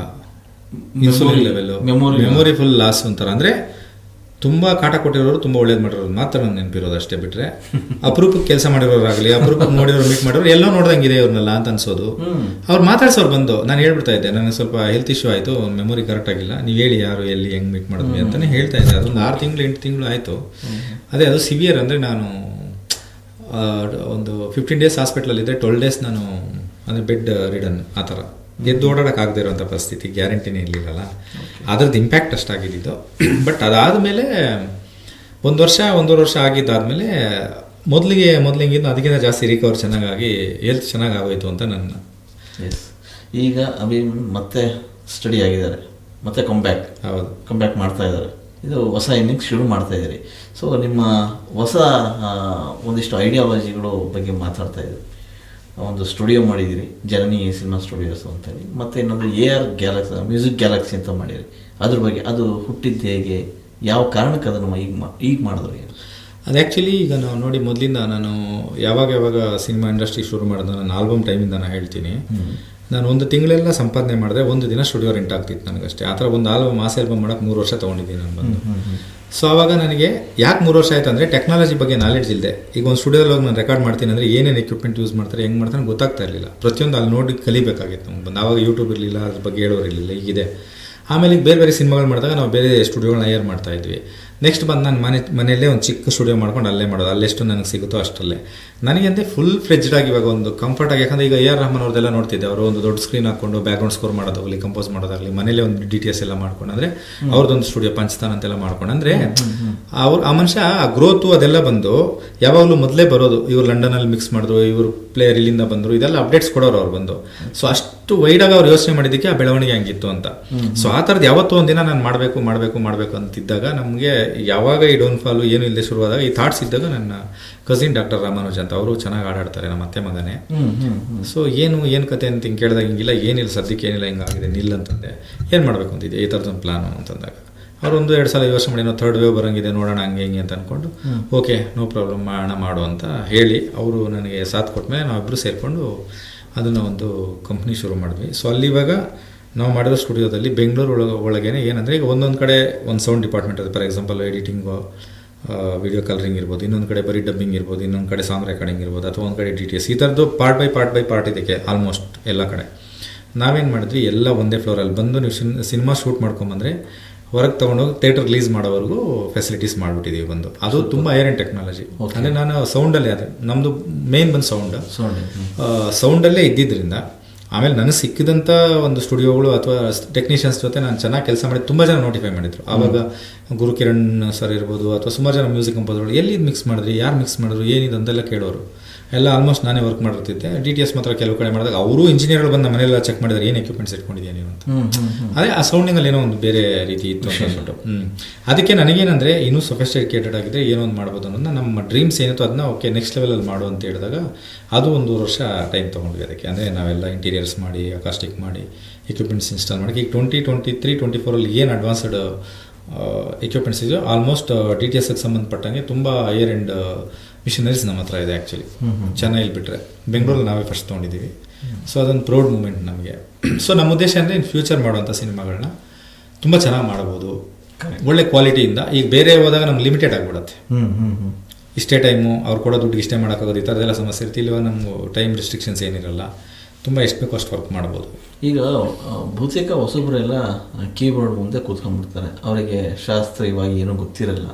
ಸೊ ಎಲ್ಲರೂ ಕೂಡ ಈಗ ಮ್ಯೂಸಿಕ್ ಡೈರೆಕ್ಟರ್ ಆಗೋಕ್ಕೆ ಶುರು ಮಾಡಿದ್ದಾರೆ. ಹೆಂಗಿದೆ ಅಂತ, ಒಬ್ಬ ಡೈರೆಕ್ಟರ್ ಆಗಿರಲ್ಲ, ಅವರು ಕೂಡ ಮ್ಯೂಸಿಕ್ ಡೈರೆಕ್ಟರ್ ಆಗಿಬಿಡ್ತಾರೆ. ನಾನು ಒಂದು ಸಲ ಅನ್ಕೋತಾ ಇದ್ದೆ, ಯಾವಾಗಂದರೆ ನಾನು ಎಂಟ್ರ ಟೈಮಲ್ಲಿ, ಆವಾಗ ಫಸ್ಟು ಇದ್ದಿದ್ದು ಪ್ರೋಗ್ರಾಮರ್ಸ್ ಅಂತ. ಈಗ ನಂತರದವರು, ಇವಾಗ ನಾನು ಬೇಸಿಕಲಿ ಕೀಬೋರ್ಡ್ ಪ್ರೋಗ್ರಾಮಿಂಗ್ ಮಾಡೋದು, ರಿದಮ್ ಪ್ರೋಗ್ರಾಮಿಂಗ್ ನಾನು ಮೊದಲಿಂದ ಮಾಡ್ತಾಯಿದ್ದೀನಿ. ನನಗೆ ಗೊತ್ತಿಲ್ಲ ಅಂದರೆ ಮ್ಯೂಸಿಕ್ ಡೈರೆಕ್ಟರ್ ಅಂದರೆ ಸುಮ್ಮನೆ ನೋಟ್ಸ್ ಕೊಟ್ಟರೆ ಸಾಕು, ಅಥವಾ ಟ್ಯೂನ್ ಆದರೆ ಸಾಕು, ಬೇರೆಯವರೆಲ್ಲ ಅರೇಂಜರ್ಸ್ ಒಬ್ಬರಿದ್ದಾರೆ, ನುಡ್ಸೋರು ಒಬ್ಬರಿದ್ದಾರೆ, ಅವರೆಲ್ಲ ಬರ್ತಾರೆ ಅಂತ ನನಗೆ ಐಡಿಯಾ ಇಲ್ಲ. ಮ್ಯೂಸಿಕ್ ಡೈರೆಕ್ಟರ್ ಅಂದರೆ ಎಲ್ಲ ಅವನೇ ಮಾಡಬೇಕೇನೋ ಅಂತ ನಾನು ಅದನ್ನ ರೆಡಿಯಾಗಿ ಬಂದು ಆಲ್ಬಮ್ ಒಂದು ರೆಕಾರ್ಡ್ ಮಾಡಿ ಹೊರಗೆ ತೊಗೊಂಡೆ ಎಲ್ಲರ ಹತ್ರ ಡೆಮೋ ಓಡಾಡ್ತಾ ಇದ್ದಿದ್ದು. ಆವಾಗ ಟೇಪ್ಗಳ ಕಾಲದಲ್ಲಿ ನಾನು ಹೇಳ್ತೀನಿ, ಟೇಪ್ ಮೇಲೆ ರೆಕಾರ್ಡ್ ಆಗ್ತಾ ಇದ್ದಿದ್ದು, ಇನ್ನೂ ಡಿಜಿಟಲ್ ಬಂದಿರಲಿಲ್ಲ. 97-98 ಬಗ್ಗೆ ನಾನು ಹೇಳ್ತಾ ಇರೋದು. 2000 ಬೆಂಗಳೂರಿಗೆ ಪ್ರೋಟೂಲ್ಸ್ ಅಂತ ಶುರುವಾಗಿದ್ದು. ಸೊ ಆವಾಗೇನು ಟೆಕ್ನಾಲಜಿ ಇರಲಿಲ್ಲ. ಓಕೆ, ಅದು ನಾವು ಆವಾಗಿರೋರು ಒಂದು ಸ್ವಲ್ಪ ಏನೋ ಹಾರ್ಡ್ ವರ್ಕ್ ಮಾಡೋರು. ಆವಾಗ ಪ್ರೋಗ್ರಾಮರ್ಸ್ ಅಂತ ನಾವೆಲ್ಲ ಏನಿದ್ವಲ್ಲ, ನಾನು ಅನ್ಕೋತಾ ಇದ್ದೆ ಒಂದು ದಿನ ಬರುತ್ತೆ, ಇವಾಗ ಯಾರು ಪ್ರೋಗ್ರಾಮರ್ಸ್ ಇದಾರಲ್ಲ, ಟೆಕ್ನಾಲಜಿ ಯಾರು ಗೊತ್ತಿದೆಯಲ್ಲ, ಅವರೆಲ್ಲ ಮುಂದೊಂದು ದಿನ 100% ಕಂಪೋಸರ್ಸ್ ಆಗ್ತಾರೆ ಅಂತ. ಸೊ ಅವರೆಲ್ಲ ಯಾರು? ಅರ್ಜುನ್ ಜನ್ಯ ಇರ್ಬೋದು, ವಿ ಶ್ರೀಧರ್ ಇರ್ಬೋದು, ಅಜನೀಶ್ ಲೋಕನಾಥ್ ಇರ್ಬೋದು, ಹರಿಕೃಷ್ಣ ಅವ್ರು ಇರ್ಬೋದು, ಮೊದಲು ಗುರುಕಿರಣ್ ಅವ್ರು ಇರ್ಬೋದು, ಇವರೆಲ್ಲನೂ ಪ್ರೋಗ್ರಾಮರ್ಸೇ, ಇನ್ಕ್ಲೂಡಿಂಗ್ ಮೀ. ನಾನೇನಂದ್ರೆ ಬೇರೆಯವ್ರು ವರ್ಕ್ ಮಾಡಲಿಲ್ಲ, ನಾನು ಫಸ್ಟ್ ಸ್ಟಾರ್ಟಿಂಗ್ ಫಿಲಮಲ್ಲಿ ಬಂದ್ಬಿಟ್ಟೆ. ಬಟ್ ಇಷ್ಟು ಜನ ಬೇರೆ ಬೇರೆಯವ್ರು ವರ್ಕ್ ಮಾಡಿದರೆ, ನನಗೂ ಎಷ್ಟೋ ಜನ ವರ್ಕ್ ಮಾಡಿದ್ದಾರೆ. ಅದರೊಳಗೆ ಅರ್ಜುನ್ ಇರ್ಬೋದು, ಅರ್ಜುನ್ ಫಸ್ಟ್ ಮಾಡ್ತಾ ಇದ್ದ, ಮತ್ತೆ ಅದಾದಮೇಲೆ ರವಿ ಬಸೂರ್ ಮಾಡ್ತಾ ಇದ್ದ, ಅಜನೀಶ್ ಲೋಕನಾಥ್ 2007 ಮಾಡ್ತಾ ಇದ್ದ 13ವರೆಗೂ. ಓಕೆನಾ? ಸೊ ಹಿಂಗೆ ಅಂದರೆ ಅವರೆಲ್ಲ ಟೆಕ್ನಿಷಿಯನ್ಸ್ನ ಅಂದ್ಕೊಂಡು ಯಾವತ್ತೋ ಒಂದಿನ ಎಲ್ಲರೂ ಕೂಡ ಅವ್ರ ಟ್ಯಾಲೆಂಟ್ ಮೇಲೆ, ಅವ್ರಿಗೆ ಸಿಗೋಂಥ ಅವಕಾಶಗಳ ಮೇಲೆ ದೇ ವಿಲ್ ಶೈನ್ ಅಂತ. ಸೊ ಇವರೆಲ್ಲ ಏನಂದರೆ ತುಂಬ ಆ ಟೈಮಲ್ಲಿ ಬಂದಂಥವ್ರು ಚೆನ್ನಾಗಿ ಕಲಿತು, ತುಂಬ ಎಕ್ಸ್ಪೀರಿಯನ್ಸ್ಡ್, ಅಂದರೆ ಹಳೇದು ಗೊತ್ತು ಟೆಕ್ನಾಲಜಿ, ಹೊಸ ಟೆಕ್ನಾಲಜಿನೂ ಗೊತ್ತಿದ್ದು ಮಾಡ್ತಾ ಇರೋದ್ರಿಂದ ಅವ್ರಿಗೆ ಇದಿರೋವ್ರಿಗೂ, ಅವ್ರ ಮನಸ್ಸಿರೋವ್ರಿಗೂ, ಅವ್ರ ಶಕ್ತಿ ಇರೋವ್ರಿಗೂ, ಅವ್ರಿಗೆ ಒಳ್ಳೆ ಸಬ್ಜೆಕ್ಟ್ ಬರೋವ್ರಿಗೂ 100% ಸಸ್ಟೈನ್ ಆಗ್ತಾರೆ. ಏರ್ಪೇರ್ಗಳೆಲ್ರಿಗೂ ಬರುತ್ತೆ, ಅದಕ್ಕೆ ಸಾಮಾನ್ಯ. ಬಟ್ ಇವಾಗ ಈಗೇನು ಎ ಟೆಕ್ನಾಲಜಿ, ಏನು ಚಾಟ್ GPT, ಏನು ಯೂಟ್ಯೂಬಲ್ಲಿ ನೋಡ್ಕೊಂಬಿಟ್ಟು, ಅಂದರೆ ಈ ಜಂಕ್ ಫುಡ್ ಥರ ಏನು ಮಾಡ್ತಾರಲ್ಲ, ಅವೆಲ್ಲನೂ ಬಂದು ಆ ಟೈಮ್ಗೆ, ಫಾರ್ ಎಕ್ಸಾಂಪಲ್ ನಾನು ಏನು ಹೇಳ್ತೀನಿ, ಇವಾಗ ಏನೋ ಒಂದು ಸಿನಿಮಾಗ ಸೆಟ್ ಆಯ್ತು ಆಗ್ಬಿಡ್ಬೋದು, ಅವಾಗ ತಕ್ಷಣಕ್ಕೆ ಹೂ ಅಂತ ಹಾಕ್ಬಿಡ್ಬೋದು. ಈಗ ಅದು ಹೆಂಗೆ ಅಂದರೆ, ಇವಾಗ ಕಾಚಾ ಬಾದಾಮ್ ಅಂತ ಒಂದು ಸಾಂಗ್ ಬಂತು, ಕಳ್ಳೆಕಾಯಿ ಪಾಪ ಮಾರ್ತಾ ಯಪ್ಪ ಏನೋ ಹಾಡ್ತಾ ಇದ್ದ, ಅದನ್ನ ಯಾರೋ ತೊಗೊಂಡೋದ್ರು, ಏನೋ ರಿಮಿಕ್ಸ್ ಮಾಡಿದ್ರು, ವಿಡಿಯೋ ಮಾಡಿದ್ರು, ದೊಡ್ಡ ಪಾಪ್ಯುಲರ್ ಆಗೋದು. ಇವಾಗ ಎಲ್ಲಿದೆ ಅವ್ರದ್ದು? ಇನ್ನೊಬ್ರು ಎಲ್ಲೋ ಬಂದು ರೈಲ್ವೆ ಸ್ಟೇಷನ್ ಒಬ್ರು ಆಡ್ತಾ ಇದ್ರು, ರಿಯಾಲಿಟಿ ಶೋಲ್ ತೊಗೊಂಡೋದ್ರು, ಅವ್ರನ್ನೂ ಆಡಿಸಿದ್ರು, ಏನೇನೋ ಮಾಡಿದ್ರು. ಈಗ ಎಲ್ಲಿದ್ದಾರೆ ಅವರು? ಈ ಥರ ಬರೀ ಮ್ಯೂಸಿಕಲ್ ಅಂತಲ್ಲ, ಎಲ್ಲೋದ್ರೂ ಕೂಡ ಟ್ಯಾಲೆಂಟ್ಸ್ನ ಯಾರನ್ನೋ ಒಬ್ಬರನ್ನ ಈ TRPಗೋ ಇನ್ನೊಂದಕ್ಕೋ ಮತ್ತೊಂದಕ್ಕೋ ಬಳಸ್ಕೊಂಡು. ಈಗ ಹನುಮಂತ್ ಹೇಳ್ತೀನಿ ನಾನು ಬಂದು, ಹನುಮಂತ್ ತುಂಬ ಫೋಕಸ್ ಮಾಡ್ತಾನೆ ಇರ್ತಾರೆ. ಹನುಮಂತ್ ಅಲ್ವಾ? ಹಾಂ, ನಾನೇನು ಹೇಳೋದಂದ್ರೆ, ಈಗ ಚೆನ್ನಾಗಿ ಆಡ್ತಾನೆ ಹುಡುಗ, ಇಲ್ಲ ಅಂತಲ್ಲ. ಚೆನ್ನಾಗಿ ಆಡೋರ್ಗೆ ಏನು ಮಾಡ್ಬೇಕಂದ್ರೆ, ಈಗ ಅವ್ರಿಗೆ ಗೊತ್ತಿಲ್ಲ ಅಂತ ಇಟ್ಕೊಳ್ಳಿ, ಅಂದರೆ ಬೇಸಿಕ್ ನಾಲೆಡ್ಜು, ಮ್ಯೂಸಿಕ್ ನಾಲೆಡ್ಜು, ಇನ್ನೊಂದು ಮತ್ತೊಂದಿಲ್ಲ, ಅವ್ರಿಗೆ ಒಂದು ಜನಪದ ಶೈಲಿಯಲ್ಲಿ ದೇವ್ರು ಕೊಟ್ಟಿರುವಂಥ ಒಂದು ಟ್ಯಾಲೆಂಟಲ್ಲಿ ಹಾಡ್ಬಿಡ್ತಾರೆ. ಬಟ್ ಎಲ್ಲ ಥರದನ್ನ ಫೇಸ್ ಮಾಡ್ಬೇಕಂದಾಗ ದೇ ನೀಡ್ ಸಮ್, ಅಂದರೆ ಸ್ಟಫ್ ಬೇಕು ಅವ್ರಿಗೆ. ಕರೆಕ್ಟ್. ಅಂದರೆ ಶಾಸ್ತ್ರೋಕ್ತವಾಗಿ ಏನು ಮಾಡಬೇಕು ಅನ್ನೋದು ಒಂದು ಬೇಕಿರುತ್ತೆ. ಅಂಥವ್ರನ್ನ ಟ್ರೈನ್ ಮಾಡಿ ಚೆನ್ನಾಗಿ ಅವ್ರಿಗೆ ಒಳ್ಳೆ ಅವಕಾಶಗಳು ಕೊಡಿಸ್ಬೋದಲ್ಲ. ಇಲ್ಲಿ ಏನು ಮಾಡ್ತಾರೆ, ಅವ್ರು ಇನ್ನೇನೆ ನೋಡ್ಕೊಂಡು ಅವ್ರನ್ನ ಬೂಮ್ ಮಾಡಿ ಮಾಡಿ ಮಾಡಿ ವಿನ್ನರ್ ಎಲ್ಲ ಮಾಡಿ, ಈಗ ಎಷ್ಟು ಹಾಡಾಡಿದ್ದಾರೆ, ಎಲ್ಲ ಹಾಡಾಡಿದ್ದಾರೆ, ಏನು ಹೇಳಿ ನನಗೆ? ಈ ವಿನ್ನರ್ಗಳಿರಲಿ, ಯಾವ ವಿನ್ನರ್ಗಳಿರಲಿ, ಎಲ್ಲೆಲ್ಲ ಆಡಿದ್ದಾರೆ? ಎಲ್ಲ ಸಿನಿಮಾದಲ್ಲಿ ಕಾಣಿಸ್ಕೊಳ್ಳೋದು. ಅಲ್ಲೇನೋ ಅವ್ರನ್ನ ಸುಮ್ಮನೆ ಫೋಕಸ್ ಮಾಡ್ತಾ ಇರ್ತಾರೆ, ಫೋಕಸ್ಗೆ ತರ್ತಾ ಇರ್ತಾರೆ, ಬಂದು ಸುಮ್ಮನೆ ಉರ್ದುಂಬಿಸ್ತಾರೆ. ಮಾಡಲಿ, ತಪ್ಪಲ್ಲ, ಉರ್ದುಂಬಿಸೋದು ತಪ್ಪಲ್ಲ. ಬಟ್ ಅವ್ರ ಕ್ಯಾಲಿಬರು ಹಂಗೆ ಇರಬೇಕು, ಅಥವಾ ಅವ್ರನ್ನ ಹಂಗೆ ಪ್ರಮೋಟ್ ಮಾಡಬೇಕು. ಅಂದರೆ ವಿದ್ಯೆ ಜೊತೆ ಪ್ರಮೋಟ್ ಮಾಡ್ಬೇಕು ಯಾರನ್ನೇ ಆಗಲಿ. ಒಬ್ಬರಿಗೆ ಒಂದು ಟ್ಯಾಲೆಂಟ್ ಇದೆ, ತಾಳಿ ಇವ್ರು ಮರಗ್ತಾರ ಅಂತಂದ್ರೆ ಅಷ್ಟು ಅವ್ರಿಗೂ ಕಲಿಯೋಕ್ಕೆ ಅವಕಾಶ ಮಾಡ್ಕೊಡ್ಬೇಕು. ಈ ಥರದ್ದು ಮಿಸ್ಟೇಕ್ಸ್ ಅದೇ ಆಯಿತಾ? ಸೊ ಹಂಗಾಗಿ ತುಂಬ ಜನ ಏನಾಗ್ತಾ ಇದ್ದಾರೆ, ಆಟೋ ಟ್ಯೂನ್ ಇರೋದ್ರಿಂದ, ಟೆಕ್ನಾಲಜಿ ತುಂಬ ಬೆಳೆದುಬಿಟ್ಟಿರೋದ್ರಿಂದ, ಆಮೇಲೆ ಈಗ ಟೆಕ್ನಾಲಜಿ ಬರೀ ವಾಯ್ಸ್ನ ಅಪ್ಲೈ ಮಾಡಿಬಿಟ್ರೆ, ಟೋನ್ ಅಪ್ಲೈ ಮಾಡೋದು, ಅದೇ ಅದರ ಪಾಡೋದು ಆಡ್ಕೊಳ್ಳೋ ರೇಂಜ್ಗೆಲ್ಲ ಬಂದ್ಬಿಟ್ಟಿದೆ. ಬಟ್ ಒಂದೇನಂದ್ರೆ, ನಂಗೆ ಇದೇ ಬೇಕಂದ್ರೆ ಅದು ಮಾಡಲ್ಲ, ಮಾಡಿದ್ದನ್ನು. ಸೊ ಅಲ್ಲೇನಾಗುತ್ತೆ, ಯಾವುದೋ ಒಂದು ಯಾರಿಗೋ ಸೆಟ್ ಆಗ್ಬೋದು ರೆಡಿಮೇಡ್ದು. ಈಗ ರೆಡಿಮೇಡ್ ಡ್ರೆಸ್ಸು ನಮಗೆ ವರ್ಕ್ ಆಗುತ್ತಾ, ತೊಗೊಂಡು ಹಾಕೋತೀವಿ ಅಷ್ಟಕ್ಕೆ, ಅದು ಆಯ್ತಾ? ಇದ್ರಲ್ಲಿ ನಮ್ಗೆ ಹಿಂಗೆ ಬೇಕಾಗಿತ್ತು, ನಮ್ಗೆ ಈ ಥರದ್ದು ಬೇಕಾಗಿತ್ತು, ಸಿಗಲ್ಲ, ಅವ್ರು ಮಾಡಿದ್ದೆ ಫೈನಲ್. ಸೊ ನಾವು ಇವಾಗ ಹೋಗಿ ಹಿಂಗೆ ಬೇಕು ಅಂತ ನಾವೊಂದು ಯೂನಿಕ್ ಆಗಬೇಕು ಅಂದಾಗ ನಾವೇನು ಮಾಡ್ತೀವಿ, ಕ್ರಿಯೇಟ್ ಮಾಡಿಸ್ತೀವಿ ಅಂತ. ಕರೆಕ್ಟ್. ಸೊ ಹಂಗೆ ಮಾಡ್ಕೋಬೇಕಂತಂದಾಗ ಒರಿಜಿನಲ್ ಆಗಿರೋಂಥ ಸ್ಕ್ರಿಪ್ಟ್ ರೈಟರ್ಗಳಿರಲಿ, ಅಥವಾ ಕಂಪೋಸರ್ಸ್ ಇರಲಿ, ಸ್ಟೋರಿ ರೈಟರ್ಸ್ ಇರಲಿ, ಸಿನಿಮಾಟೋಗ್ರಾಫರ್ಸ್ ಇರಲಿ, ಪ್ರತಿಯೊಬ್ಬರು ಯಾರು ಕೈಯಿಂದ ಹ್ಯಾಂಡಿಂದ ವರ್ಕ್ ಮಾಡ್ತಾರಲ್ಲ, ಅವ್ರು ಪ್ರತಿಯೊಬ್ಬರು ಬೇಕೇ ಬೇಕು. ಅದು ಯಾವತ್ತೂ ನಿಲ್ಲಲ್ಲ. ಕ್ರಿಯೇಟಿವಿಟಿ ಬೈ ಒರಿಜಿನಲ್ ಅನ್ನೋದು ಇದೆಯಲ್ಲ, ಅದಕ್ಕೆ ಲೈಫು ಎಂಡ್ ಅನ್ನೋದು ಇಲ್ಲ. ಬಂದು ಈ ಆರ್ಟಿಫಿಷಿಯಲಾಗಿ ಆವಾಗ ಏನೇನೋ ಕಂಡುಹಿಡಿತಾ ಇರ್ತಾರೆ, ಅದೊಂದು ಅಷ್ಟು ದಿನ ಭೂಮಿಗೆ ಬರುತ್ತೆ, ಅದು ಹೋಗುತ್ತೆ. ಅದನ್ನು ಯಾರು ಮ್ಯೂಸಿಷಿಯನ್ ನನಗೆ ಗೊತ್ತಿದ್ದಂಗೆ ಪ್ರೊಫೆಷ್ನಲ್ಸ್ ಯಾರು ಯೂಸ್ ಮಾಡಲ್ಲ. ನೀವೇನೇ ಹೇಳ್ಕೊಳ್ಳಿ, ನಾನು ಟ್ರೈ ಮಾಡಿದೆ. ಈಗ ನಾನೊಂದು ಕಾಮೆಂಟ್ ಕೊಟ್ಟರೆ ಅದೊಂದು 3-4 ಆಪ್ಷನ್ ಕೊಡುತ್ತೆ, ಆಮೇಲೆ ಇನ್ನೂ 3-4 ಕೊಡ್ತಾ ಇರುತ್ತೆ, 10 100 ಕೊಡುತ್ತೆ. ಅದ್ರಲ್ಲಿ ನಮಗೇನು ಬೇಕೋ ಅದಿಲ್ಲ ಅಂದರೆ ಪ್ರಯೋಜನ ಅಂತ. ಕರೆಕ್ಟ್. ಅದು ಯಾವತ್ತಿದ್ರು ಈಗ ನನ್ನ ಮನಸ್ಸಲ್ಲಿ ಇವಾಗ ಫಾರ್ ಎಕ್ಸಾಂಪಲ್ ಇವಾಗ ನೀನಾದೇನ ನೀನೊಲಿದ ಈ ಕ್ಷಣ ಇರಬೇಕು. ಈಗ ಅದೆಲ್ಲ ಇದು ಮಾಡಿರೋದು ಎ ಜನರೇಟರ್ಸ್ ಎಲ್ಲ ಎಲ್ಲಿ ಬಂದು ಅವರೆಲ್ಲ ಇದು ಫಾರಿನರ್ಸ್ ಅವರೆಲ್ಲ ಮಾಡಿರೋದು. ಅವ್ರು ನಮ್ಮ ಇಂಡಿಯನ್ ಮ್ಯೂಸಿಕ್ ಆಗಲಿ, ಇಲ್ಲಿನ ಫೀಲ್ ಆಗಲಿ, ಎಮೋಷನ್ ಆಗಲಿ, ಪ್ಯಾಥೆಟಿಕ್ ಆಗಲಿ ಎಲ್ಲಿರುತ್ತೆ, ನೀವು ಯಾವುದೇ ಕನ್ನಡ ಲಿರಿಕ್ಸ್ ಆಗಿ ಇಂಗ್ಲೀಷ್ ಆಡ್ತಾರ ಬರ್ತದೆ ಬಂದು. ಅದು ಯಾವಾಗ ಸೆಟ್ ಆಗುತ್ತೆ? ಯಾವುದೋ ಅಪರೂಪಕ್ಕೆ ಒಂದಾಗ್ಬೋದು, ಇಲ್ಲ ಅಂತ ಹೇಳ್ತಾ ಇಲ್ಲ, 100ಕ್ಕೆ 200ಕ್ಕೆ ಆಗುತ್ತೆ. ಸೊ ಯಾರಿಗೆ ವರ್ಕ್ ಆಗುತ್ತೆ ಅದು?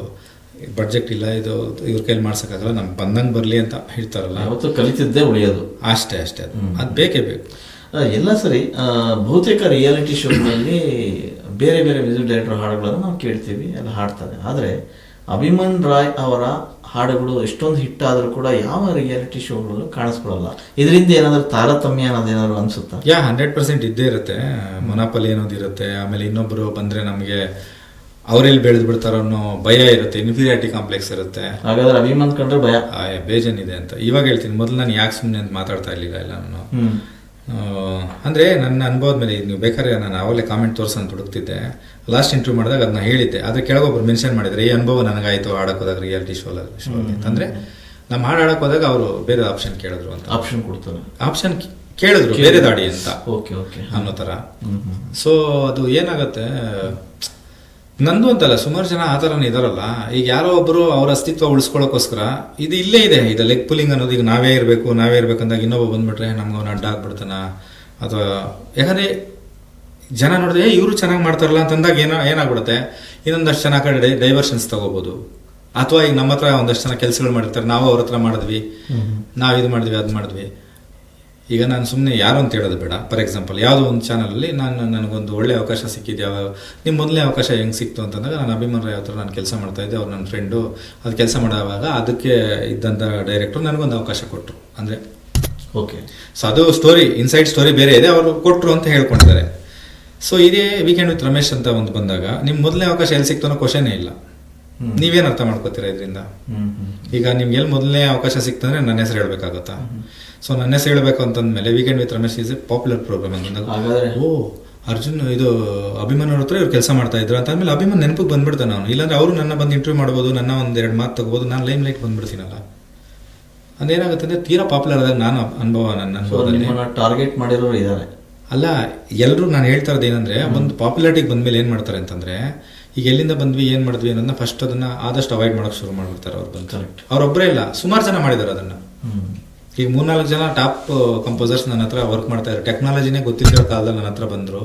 ನನ್ನ ಹತ್ರ ಇರೋ ಎಕ್ವಿಪ್ಮೆಂಟ್ಸ್ನ ಸರ್ ಕೊಡಿ, ಅದು ಚೆನ್ನಾಗಿದೆ ಅಂದರೆ ಇದಕ್ಕಿಂತ ಅಡ್ವಾನ್ಸ್ಡ್ ಚೆನ್ನಾಗಿದೆ ತಗೊಳ್ಳಿ ಅಂತ ಕೊಡಿಸಿರೋದಿದೆ ನಾನು ಬಂದ್ಬಿಟ್ಟು. ಆಯ್ತಾ, ಅದನ್ನ ಹೇಳೋದು ನಾನು ಹೇಳ್ಬೇಕಾಗಿಲ್ಲ. ಅಟ್ಲೀಸ್ಟ್ ಇವಾಗ ಜೊತೆಲಿ ಇದ್ದವರು ಅಂತಂದಾಗ ನೀವು ಇನ್ನೂ ಒಂದು ವಿಷಯ ಹೇಳ್ತೀನಿ ನಾನು ನಿಮಗೆ. ಈಗ ಯಾರ್ಯಾರು ನನ್ನ ಹತ್ರ ಕೆಲಸ ಕೇಳ್ಕೊಂಬಂದು ಬೆಳಗ್ಗೆನೆ ಕೂತ್ಕೊಂಡು ವಾರಾನ್ಗಟ್ಲೆ ಕೇಳ್ಕೊಂಡು ನೀವೇ ಕೊಡ್ಲಿಲ್ಲ ಅಂದ್ರೆ ಹೆಂಗೆ ಸರ್ ನಮ್ಮ ಕೆಲಸ ಅಂತ ಕೇಳ್ತಾ ಇದ್ದ ಕಂಪೋಸರ್ಸು, ಈಗ ನಾನು ಫುಲ್ ಅಂದರೆ ಬ್ಯಾಕ್ ಎಂಡ್ ಕೊಟ್ಟೋಗ್ಬಿಟ್ಟೆ.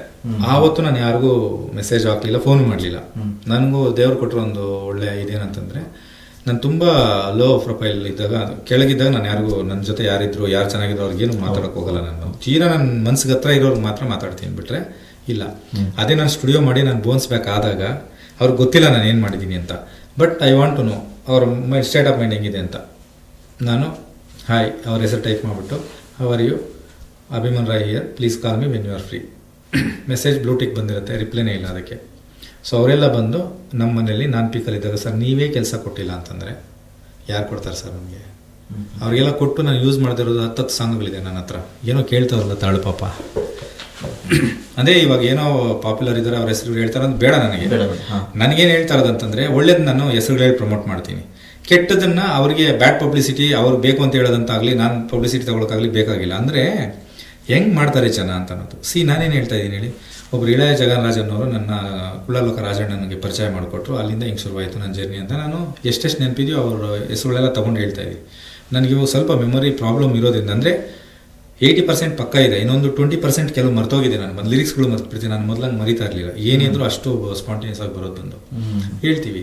ಈಗ ಅವ್ರದ್ದು ಏನಾಗುತ್ತೆ ಅಂದರೆ, ನಮ್ಮ ಹೆಸರುಗಳು ಹೇಳಬೇಕು, ಅಥವಾ ನಮ್ಮ ಹತ್ರ ಇದ್ವಿ, ಅಥವಾ ಏನೋ ನಮ್ಮ ಹತ್ರ ಒಂದು ಕಲ್ತೀವಿ, ಅಥವಾ ನಮ್ಮ ಹತ್ರದ್ದು ಏನೋ ಒಂದು ಟೆಕ್ನಾಲಜಿ ಸಿಕ್ತು, ಅಥವಾ ಏನೂ ಇಲ್ಲಿದ್ದಾಗ ನಮ್ಗೆ ಕರೆದು ನಮಗೂ ಕೆಲಸ ಕೊಟ್ಟರು ಹೇಳ್ಬಿಟ್ಟಾಗ ಏನಾಗ್ಬಿಡುತ್ತೆ, ಎಲ್ಲೋ ನಾವು ಮೇಲೆ ಬಂದ್ಬಿಡ್ತೀವ ಅಂತದ್ದು ಬೇರೆ ವಿಷಯ. ಇವರು ತಿರ್ಗಾ ಕಾಣಿಸ್ಕೊಂಡ್ಬಿಟ್ರೆ ಅಕಸ್ಮಾತು ಇವ್ರು ಯಾಕಂದ್ರೆ ಈಗ ನೀವು ಹೇಳ್ದಂಗೆ ಯಾವ ಸಿನಿಮಾದಲ್ಲೂ ನಮ್ದು ಡಮ್ಮಿ ಸಾಂಗ್ಗಳಿಲ್ಲ ಅಂತದಿಲ್ಲ. ಸಿನಿಮಾಗಳು ಹೆಂಗಿದ್ರು ಹಾಡುಗಳು ಇಟ್ಕೊಡ್ತಾನೆ ಇದೀವಲ್ವಾ. ಸೊ ಯಾಕೆ ಇನ್ನೊಬ್ಬ ಕಾಂಪಿಟೇಟರ್ ನಮ್ಮ ಎದುರಿಗೆ ನಾವೇ ತಗೊಳ್ಳೋದಂತ ಇನ್ಫೀರಿಯಾರಿಟಿ ಕಾಂಪ್ಲೆಕ್ಸ್ ತುಂಬ ಇದೆ ಜನಕ್ಕೆ. ಈಗ ಹೊಸ ಪ್ರಯತ್ನ ನಡೀತಾ ಇದೆ, ಒಂದು ಸಿನಿಮಾ ಕೂಡ ಮಾಡಿದ್ರಿ. ಸೊ ಅದಕ್ಕೊಂದು ವಿಶೇಷ ಪ್ರಯತ್ನ ಅಂದರೆ ಒಂದಷ್ಟು ಭಾಷೆಗಳಲ್ಲಿ ನೀವು ಮಾಡ್ತೀರಾ. ಚೈನೀಸಲ್ಲೂ ಇದೆ, ಇಟಾಲಿಯನ್ ಭಾಷೆಯಲ್ಲೂ ಇದೆ, ನೀವೇ ಹೇಳ್ತಾ ಹೋಗ್ತೀರಿ. ಸೊ ಅದು ಪ್ರಯತ್ನ ಹೇಗಿದೆ? ಆ ಕನ್ನಡ ಹಾಡು ಯಾವುದು ಯಾವ ರೀತಿ ಇದೆ ಅಂತ? ಅದು ಆ್ಯಕ್ಚುಲಿ 2+ ಅಂತ ಒಂದು ಮೂವಿ ನಾವು ಮಾಡ್ತಾ ಇದ್ದೀವಿ. ಅದರಲ್ಲಿ ಇವಾಗ ಡಾಕ್ಟರ್ ವರದರಾಜು ಅಂತ ನ್ಯೂರೋ ಸರ್ಜನ್ ಅವರು ಪ್ರಜಾರಾಜ್ಯ ಅಂತ ಒಂದು ಸಿನಿಮಾ ಮಾಡಿದ್ರು. ಅದರೊಳಗೆ ಲೀಡ್ ರೋಲ್ ಅವ್ರು ಮಾಡಿದ್ರು. ಅವ್ರಿಗೆ ಸ್ವಲ್ಪ ಅಂದರೆ ಸೋಷಿಯಲ್ ಕನ್ಸರ್ನ್ ಸಬ್ಜೆಕ್ಟ್ಗಳ ಬಗ್ಗೆ ತುಂಬ ಇಂಟ್ರೆಸ್ಟ್ ಇದೆ. ನಾನು ಕೊರೋನಾ ಬಂದಾಗ ಅವರೇ ನನಗೆ ಟ್ರೀಟ್ ಮಾಡಿದ್ದು. 12 ದಿನ ನಾನು ಅವ್ರ ಮುಖ ನೋಡಿರಲಿಲ್ಲ, ಮಾಸ್ಕಲ್ಲಿದ್ವಿ. ಕೊನೆಯ ದಿನ ನಾನು ಕ್ಯೂರ್ ಆಗಿ ಬಂದಾಗ ಅವ್ರ ಮುಖ ನೋಡಿದಾಗ ಗೊತ್ತಾಯ್ತು ಅವ್ರೊಂದು ಸಿನಿಮಾ ಮಾಡಿದ್ದಾರೆ ಅಂತೇಳಿ. ನಾನೇ ಕಂಪೋಸರ್ ಅಂತ ಆವಾಗ ಅವ್ರಿಗೆ ಗೊತ್ತಾಯ್ತು. ಅಲ್ಲಿವರೆಗೂ ನಾನು ಅವ್ರ ಹಾಸ್ಪಿಟಲ್ ಗೊತ್ತಿಲ್ಲ ಬಂದು. ಸೊ ರವಿಕುಮಾರ್ ಅಂತ ನನ್ನ ಕಾಮನ್ ಫ್ರೆಂಡ್, ಅವ್ರಿಗೂ ನನಗೂ ಅವ್ನು ಮೆಡಿಸನ್ ಕೊಟ್ಟಿದ್ದ ಆ ಹುಡುಗನೇ ನನಗೆ. ಸೊ ಅಲ್ಲೇನಾಯಿತು, ಬಂದಿದ್ದಾಗ ಸಿನಿಮಾದವ್ರನ್ನ ಗೊತ್ತಾದ್ಮೇಲೆ ಒಂದಷ್ಟು ಒಡನಾಟ ಬಂದಮೇಲೆ ಈ ಥರದ್ದು ಏನೋ ಒಂದು ಪ್ಲಾನ್ ಮಾಡಿದ್ವಿ ಅಂತಂದಾಗ ಒಂದೇನೋ ಕಂಟೆಂಟ್ ಓರಿಯೆಂಟೆಡ್ ಸಿನಿಮಾ ಮಾಡೋಣ ಅಂತಂದಾಗ ಅದು ಅವ್ರಿಗೆ ಅದರಲ್ಲಿ ಒಂದು ಸರ್ಜನ್ ರಿಲೇಟೆಡ್ ಕ್ಯಾರೆಕ್ಟರ್ ಇತ್ತು ಅಂತೇಳಿ ಅವ್ನು ಶುರು ಮಾಡಿದಾಗ ಒಂದು ಸಾಂಗ್ ಮಾಡಬೇಕಲ್ಲ, ಒಂದು ಪ್ರಮೋಷನಲ್ ಸಾಂಗು ಅಂತ ಹೇಳ್ಬಿಟ್ಟು ಒಂದು ಮಾಂಟೇಜಸ್ ಒಂದು ಮಾಡಿದ್ವಿ. ಇದರಲ್ಲಿ ಆ ಸಾಂಗ್ ಮಾಡಿದ್ದಾದ್ಮೇಲೆ ಏನಾಯಿತು, ಮಾಮೂಲಿ 4-5 ಭಾಷೆಗೆ ನಾವು ಮಾಡ್ತೀವಿ ಜನರಲ್ಲಾಗಿ, ಅಂದರೆ ಡಬ್ಬಿಂಗ್ ಅಂತ ಮಾಡ್ತೀವಲ್ಲ. ಸೊ ಕನ್ನಡ ಆಯಿತು, ತೆಲುಗು ಆಯಿತು, ತಮಿಳು ಆಯಿತು. ಅವರು ಇದರಲ್ಲಿ ಕಲ್ಕತ್ತಾದಲ್ಲಿ ಹೋಗಿ ಕ್ಯಾಂಪ್ಗಳೆಲ್ಲ ಮಾಡ್ತಾರೆ. ಅವರು ಸರ್ಜನ್ ಬ್ರೈನ್ ಆ್ಯಂಡ್ ಸ್ಪೇನ್ ಅವ್ರು ಬಂದು, ಸರ್ ಬೆಂಗಾಲಿಲಿ ಒಂದು ಟ್ರೈ ಮಾಡಿ. ನಾನು ಬೆಂಗಾಲಿ ಲ್ಯಾಂಗ್ವೇಜೇ ಕೇಳಿಲ್ಲ, ಹೆಂಗೆ ಬರುತ್ತೆ ಅನ್ನೋ ಕನ್ನಡ ಸಾಂಗ್ ಬೇರೆ ಅಂತ ಅಂದ್ಬಿಟ್ಟು ಇರಲಿ ಅಂತ ಅಂದ್ಬಿಟ್ಟು ನಾನೇನು ಮಾಡಿದೆ, ಯಾರನ್ನೊಬ್ಬನ ಪ್ರೊಫೆಷನಲ್ ಬೆಂಗಾಲಿನೇ ಹೊಡೆದು ಅಂಕಿತಕ್ಕೊಂದು ಸಿಂಗರ್ಗೆ ಹೇಳಿದೆ, ಯಾರನ್ನ ಬೆಂಗಾಲಿಗೆ ಲಿರಿಕ್ ರೈಟ್ ಸಿಕ್ತಂತ ಒಬ್ಬರನ್ನ ಸ್ವಾಗತ ಅಂತ ಒಬ್ಬರನ್ನ ಕೊಟ್ಟರು, ಬರೆದು ಇವ್ರ ಕೈಯಲ್ಲಿ ಹಾಡಿಸ್ದೆ. ಓಕೆ, ಅದು ಎಷ್ಟು ಚೆನ್ನಾಗಂದರೆ ಬೆಂಗಾಲಿ ಸಾಂಗ್ ಥರನೇ ಬೆಂಗಾಲಿಲಿ ಏನೋ ಒಂದು ಹೊಸ ಸಾಂಗ್ ಮಾಡ್ದಂಗಿದೆ ಅಂತ ಅನ್ನೋ ಥರ ಅವ್ರಿಗೆ ಕೇಳಿದವ್ರಿಗೆಲ್ಲ ಹಂಗೆ ಅನ್ಸ್ಬಿಡ್ತು. ಅದನ್ನು ನಾನು ತೊಗೊಂಡೋಗಿ ವೇಲು ಸಾರಿಗೆ ಇಷ್ಟು ಲ್ಯಾಂಗ್ವೇಜಲ್ಲಿ ಮಾಡಿದ್ದೀನಿ ಅಂತ ವೇಲು ಸಾರಿಗೆ ಕೇಳಿಸಿದ್ರೆ, ಸರ್ ಎಷ್ಟೋ ಸಿನಿಮಾಗಳು ನಾವು ಡಬ್ ಮಾಡ್ತೀವಿ, ಹಾಡುಗಳೆಲ್ಲ ಬಂದು ಒರಿಜಿನಲ್ ಬಿಟ್ಟ ಮೇಲೆ ಬೇರೆದಲ್ಲಿ ಕೇಳೋಕ್ಕೆ ಕಷ್ಟ ಆಗುತ್ತೆ, ಪದಗಳು ಸರಿಯಾಗಿ ಕೂತಲ್ಲ, ವಾಯ್ಸ್ಗಳು ಸೆಟ್ ಆಗಲ್ಲ. ನೀವೇನು ಸರ್ ತೆಲುಗು ಕೇಳಿದ್ರೆ ತೆಲುಗು ಸಾಂಗ್ ಥರ ಇದೆ, ಕನ್ನಡ ಕೇಳಿದೆ ಕನ್ನಡ ಸಾಂಗ್ ಥರ ಇದೆ, ಬೆಂಗಾಲಿ ಕೇಳಿದ್ರೆ ಬೆಂಗಾಲಿ ಥರನೇ ಕೇಳಿಸ್ತಾ ಇದೆ, ತಮಿಳು ಕೇಳಿದ್ರೆ ತಮಿಳು ಅಂತ. ಆವಾಗ ಏನಾಯಿತು, ಬೆಂಗಾಲಿ ಮಾಡಿದ್ಮೇಲೆ ನಮಗೆ ಓಕೆ ಇನ್ನು ಯಾವ್ಯಾವ ಲ್ಯಾಂಗ್ವೇಜಲ್ಲಿ ವರ್ಕ್ ಆಗ್ಬೋದು ಅಂತ ಅಂದ್ಬಿಟ್ಟು ಕಾನ್ಫಿಡೆನ್ಸ್ ಬಂದು ತುಳು ಮಾಡಿದ್ವಿ. ತುಳು ಮಾಡಿದಾಗ ಅವ್ರೇನು ಹೇಳಿದ್ರು, ಮಂಗಳೂರು ಕಡೆ ಸರ್ ಇನ್ನೂ ಎಷ್ಟೊಂದು ಲ್ಯಾಂಗ್ವೇಜ್ ಇದೆ ಗೊತ್ತಾ ಸರ್, ನಮ್ದೆಲ್ಲ ನಮ್ಮ ಭಾಷೆಗಳಲ್ಲಿ ಬಂದೆ ನಮ್ಗೆ ಖುಷಿ ಆಗುತ್ತೆ. ಅದೊಂದು 10 ಲ್ಯಾಂಗ್ವೇಜ್ ಆಗೋಯ್ತು. ಅಲ್ಲಿಂದ ಬಂದ್ಮೇಲೆ ಏನಾಯ್ತು, ಅದರೊಂದು ಇಂಗ್ಲೀಷ್ ಇರಲಿ ಅಂತ ಒಂದು ಮಾಡ್ಕೊಂಡಿದ್ಮೇಲೆ ಜಪನೀಸು ಮಾಡೋಣ ಅಂತಂದರೆ ಕಿಲೋಸ್ಕರಲ್ಲಿ ಏನೋ ಕಾಂಟ್ಯಾಕ್ಟ್ ಮಾಡಿದ್ರೆ ಅವ್ರು ಜಪಾನಿಂದನೇ ಒಬ್ಬರನ್ನ ಕರೆಸ್ಬಿಟ್ರು, ಆ ಸಾಂಗ್ ಕೇಳಿ ಅವ್ರಿಗೆ ಇಷ್ಟ ಆಗ್ಬಿಟ್ಟು. ಓಕೆ, ಆಮೇಲೆ ಇಟಾಲಿ ಬದ್ರಿ ಪ್ರಸಾದ್ ಅವರು ಶಿಷ್ಯರೊಬ್ಬರು ಇಟಾಲಿಯಲ್ಲಿದ್ದರು, ಅವರ ಸ್ಟೂಡೆಂಟ್ ಅವ್ರು ಅಲ್ಲಿಂದಾನೇ ಹಾಡಿದ್ರು, ಇಟಾಲಿಯನ್ ಆಯಿತು. ಆಮೇಲೆ ದುಬೈಯಲ್ಲಿ ಈಜಿಪ್ಷಿಯನ್ ಕರೆದು ಅರೇಬಿಕ್ ಮಾಡಿದ್ವಿ. ಅಂದರೆ ಜನಕ್ಕೆ ಯಾವ್ಯಾವ ಭಾಷೆಗಳು ಸ್ವಲ್ಪ ಗೊತ್ತಿದೆಯೋ ಅಷ್ಟು ಭಾಷೆಗಳನ್ನು ಮಾಡಿದ್ವಿ. ನಮ್ಮ ಉದ್ದೇಶ ಏನಂದರೆ ನಮ್ದೊಂದು ಕನ್ನಡ ಸಾಂಗು ಎಷ್ಟು ಭಾಷೆಗಳಲ್ಲಿ ಚೆನ್ನಾಗಿ ಕೇಳಿಸ್ಬೋದು ಅನ್ನೋದು ನಮ್ದೊಂದು ಕ್ಯೂರಿಯಾಸಿಟಿ ಇತ್ತು. ಹಾಗಾದ್ರೆ ಆ ಕನ್ನಡ ಹಾಡು ಯಾವುದು ಅಂತ ಅದು ಈಗ ವೆರಿ ಸೂನ್ ನಾವು ಲಾಂಚ್ ಮಾಡ್ತಾ ಇದೀವಿ ಸಾಂಗ್. 31 ಲ್ಯಾಂಗ್ವೇಜ್ ಆಗಿದೆ ಒಟ್ಟದ್ದು ಬಂದು. 31 ಲ್ಯಾಂಗ್ವೇಜ್. ಆಲ್ಮೋಸ್ಟ್ ನೆನಪಿರುವಂಥ ನಮ್ಮ ಇಂಡಿಯಾದಲ್ಲಿ ಗೊತ್ತಿರೋ ಅಂತ ಯಾವ ಭಾಷೆಯಲ್ಲಿ ಕೇಳಿದ್ರು ಸಿಗುತ್ತೆ ಹಾಡು ಬಂದು. ಆ್ಯಕ್ಚುಲಿ ಇವತ್ತು ಟೋನ್ ಏನೋ ಸ್ವಲ್ಪ ಎಲ್ಲ ಕಫ ಇದೆ, ಬೆಳಗ್ಗೆ ಅಡ್ಜಸ್ಟ್ ಮಾಡ್ಕೊಳ್ಳಿ ಕೇಳೋರು ಕೂಡ. ನನಗೂ ನಿನಗೂ ನಿನಗೂ ನನಗೂ ಎಂತ ಅನುಬಂಧವೋ, ಮಳೆಗೂ ಇಳೆಗೂ ಸಾಗರದಲೆಗೂ ಇರುವ ಸಂಬಂಧವೋ, ಇರದೆ ನೀ ಜೊತೆಗೆ ಇರದೆ ನೀ ಜೊತೆಗೆ ಇರಲಾರೆ ಒಂದು ಗಳಿಗೆ ಇರಲಾರೆ ಒಂದು ಗಳಿಗೆ. ಇದು ಕನ್ನಡ ವರ್ಷನ್. ಸೊ ಇದರಲ್ಲಿ ಆ್ಯಕ್ಚುಲಿ ಒಂದು ಹುಡುಗ ಬಂದು ಯೋಗಿ ಅಂತಂದ್ಬಿಟ್ಟು, ಪವಿತ್ರ ಪ್ರಭಾಕರ್ ರೆಡ್ಡಿ ಅಂತ ಅವರು ಸಿಂಗರ್, ಆ್ಯಕ್ಚುಲಿ ಇವಾಗ ಅವರು ಪೊಲಿಟಿಕಲ್ ಇದರಲ್ಲಿದ್ದಾರೆ. ಅವರೊಂದು ಹುಡುಗಂದು ಇದು ಕಳಿಸ್ರಿ, ಹುಡುಗ ಸರ್ ಲಿರಿಕ್ಸ್ ಬರೀತಾನೆ, ತುಂಬ ವರ್ಷದಿಂದ ಟ್ರೈ ಮಾಡ್ತಾ ಇದ್ದಾನೆ, ಹ್ಯಾಂಡಿಕ್ಯಾಪ್ಟ್ ಅವ್ರು ಬಂದು ಓಡಾಡೋಕ್ಕಾಗಲ್ಲ, ಹುಡುಗ ಏನಂದ್ರೆ ಅವಕಾಶ ಕೊಡಿ ಅಂತ. ಹುಡುಗ ನಾನು ಒಂದು ರೆಟ್ರೋ ಸಾಂಗ್ ಒಂದು ಬರೆದು ಕಳಿಸಪ್ಪ ಅಂತಂದೆ. ಅವನೇನೋ ಒಂದಷ್ಟು ಪದಗಳು ಬರೆದು ಕಳಿಸ ಎಲ್ಲ ಜೋಡಿಸ್ಬಿಟ್ಟು ನಾವು ಇದನ್ನು ರೆಕಾರ್ಡ್ ಮಾಡಿದ್ವಿ. ರೆಟ್ರೋ ಸೌಂಡಿಂಗ್ ಚೆನ್ನಾಗಿತ್ತು. ನಮಗೆ ಅಂದರೆ ಜೊತೆಯಲ್ಲಿ ಜೊತೆ ಆ ಥರ ಬೇಕು ಅಂತ, ಇದು 70s ಥರ ನಾವು ಶೂಟ್ ಮಾಡಿದ್ದೀವಿ ಆ್ಯಕ್ಚುಲಿ ಅಂತ. ಸಿನಿಮಾ ಥರ ಇಲ್ಲ, ಬಟ್ ಆ ಸಿಚುಯೇಷನ್. ಆಮೇಲೆ ಓಕೆ ಒಳ್ಳೆ ಸಿಂಗರ್ ಹುಡುಕಿ ಮಾಡೋಣ ಅಂತಂದಾಗ తెలుగులో ಬಂದು నువ్వే నేనై నేనే నువ్వై జతలో కలిసుండగా మనసు మనసు కలిసే వేళ ప్రేమే ఒక పండగ నువ్వే నా ప్రాణం నువ్వే నా జీవితం నువ్వంటే నాకిష్టం నువ్వంటే నాకిష్టం உனக்கும் எனக்கும் மனதில் இருக்கும் உறவோ வரமானது காதல் என்றொரு கவிதை நாளே வாழ்வே அழகானது ஆமி துமக்கே தூமி அமக்கே கோபே ಬ್ರೋಂದಿಯೇ ಚಿಲೆ ಬೆಜಮುಂಡಗರೈ ಬೃಷ್ಟಿ ಮನೆನ ಪ್ರೇಮೇ ಕಬ ಹೀರೆ ಚಿಲೆ. ಬೆಂಗಾಲಿ मैनू तेरे नाल तेनू मेरे नाल इन्ना क्यों प्यार होया बदल बरसन ये दिल तरसन क्यों में ये प्यार होया. पंजाबी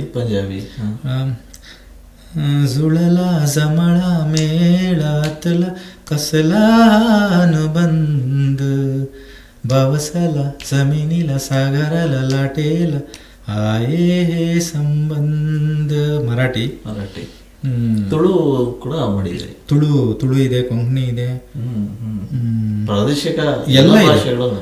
ಬ್ಯಾರಿ, ಅವ್ಯಕ, ಕೊಡವ, ಎಲ್ಲ ಇದೆ ನಮ್ಮ ಮಂಗಳೂರು ಕಡೆ ಏನಿದೆ. ಕನ್ನಡದ್ದೇ 3-4 ಇದೆ. ನಮ್ಮ ಕನ್ನಡ ಉತ್ತರ ಕರ್ನಾಟಕ ಇದೆ, ಮಂಗಳೂರು ಕನ್ನಡ ಇದೆ, ಮಂಡ್ಯ ಕನ್ನಡ ಮಾಡಿದೀವಿ, ಆಮೇಲೆ ಇದು ಕೋಲಾರ ಕನ್ನಡ ಮಾಡಿದೀವಿ. ಇದೊಂದು ವಿಶೇಷ ಪ್ರಯೋಗ ಅಂತ ನೆನ್ಬೋದು ಅಲ್ವಾ? ಈ ಕನ್ನಡದ್ದೇ ನಮ್ದು ಅಷ್ಟೊಂದು ಸೊಗಡುಗಳಿದೆಯಲ್ಲ, ಅದನ್ನು ಬಿಡ್ಲಿಲ್ಲ, ಅದು ಕೂಡ ಮಾಡಿದೀವಿ. ಅದು ಮಂಡ್ಯ ಎಲ್ಲ ಕನ್ನಡ ತುಂಬಾ ಚೆನ್ನಾಗಿ ಬಂದಿದೆ. ಕೋಲಾರದು ತುಂಬಾ ಟಿಪಿಕಲ್ ಆಗಿದೆ. ಫಸ್ಟ್ ಟೈಮ್ ಕೋಲಾರ ಕನ್ನಡ, ತೆಲುಗು, ಕೋಲಾರ ತೆಲುಗು ಎರಡನ್ನೂ ಅಂದ್ರೆ ಸಿನಿಮಾಗೆ ಯೂಸ್ ಮಾಡಿರುವಂತದ್ದು. ಅಲ್ಲಲ್ಲ, ತೆಲುಗುದು ಕೋಲಾರ ತೆಲುಗುಲ್ಲೇ ಇದೆ. ನಾನು ಅವಾಗ ಹೇಳಿದ್ದು ಮಾಮೂಲಿ ರೆಗ್ಯುಲರ್ ತೆಲುಗು, ನುವೇನೇನೆ. ಕೋಲಾರ ತೆಲುಗು ಬಂದು ಅದರಲ್ಲಿ ಇವರು ಹಾಡಿರೋದು ನಾನು, ಮತ್ತೆ ಈಗ ಲಕ್ಷಣ ಅಂತ ಸೀರಿಯಲ್ ಅಲ್ಲಿ ಆಕ್ಟ್ ಮಾಡಿದ್ರಲ್ಲ ವಿಜಯಲಕ್ಷ್ಮಿ ಅಂತ, ಈಗ ಅವ್ರು ಮೈನ್ ಯಾವ್ದು ಮಾಡ್ತಾ ಇದ್ದಾರೆ, ಅವರು ನಮ್ಮ ಮಾಲೂರವ್ರು. ಅವ್ರಿಗೆ ಸ್ವಲ್ಪ ತೆಲುಗು ಇನ್ಫ್ಲುಯೆನ್ಸ್ ಇತ್ತಂತೇಳಿ ಲಿರಿಕ್ ನಾವಿಬ್ಬರೇ ಬರ್ಕೊಂಡು ಹಾಡಿದ್ವಿ.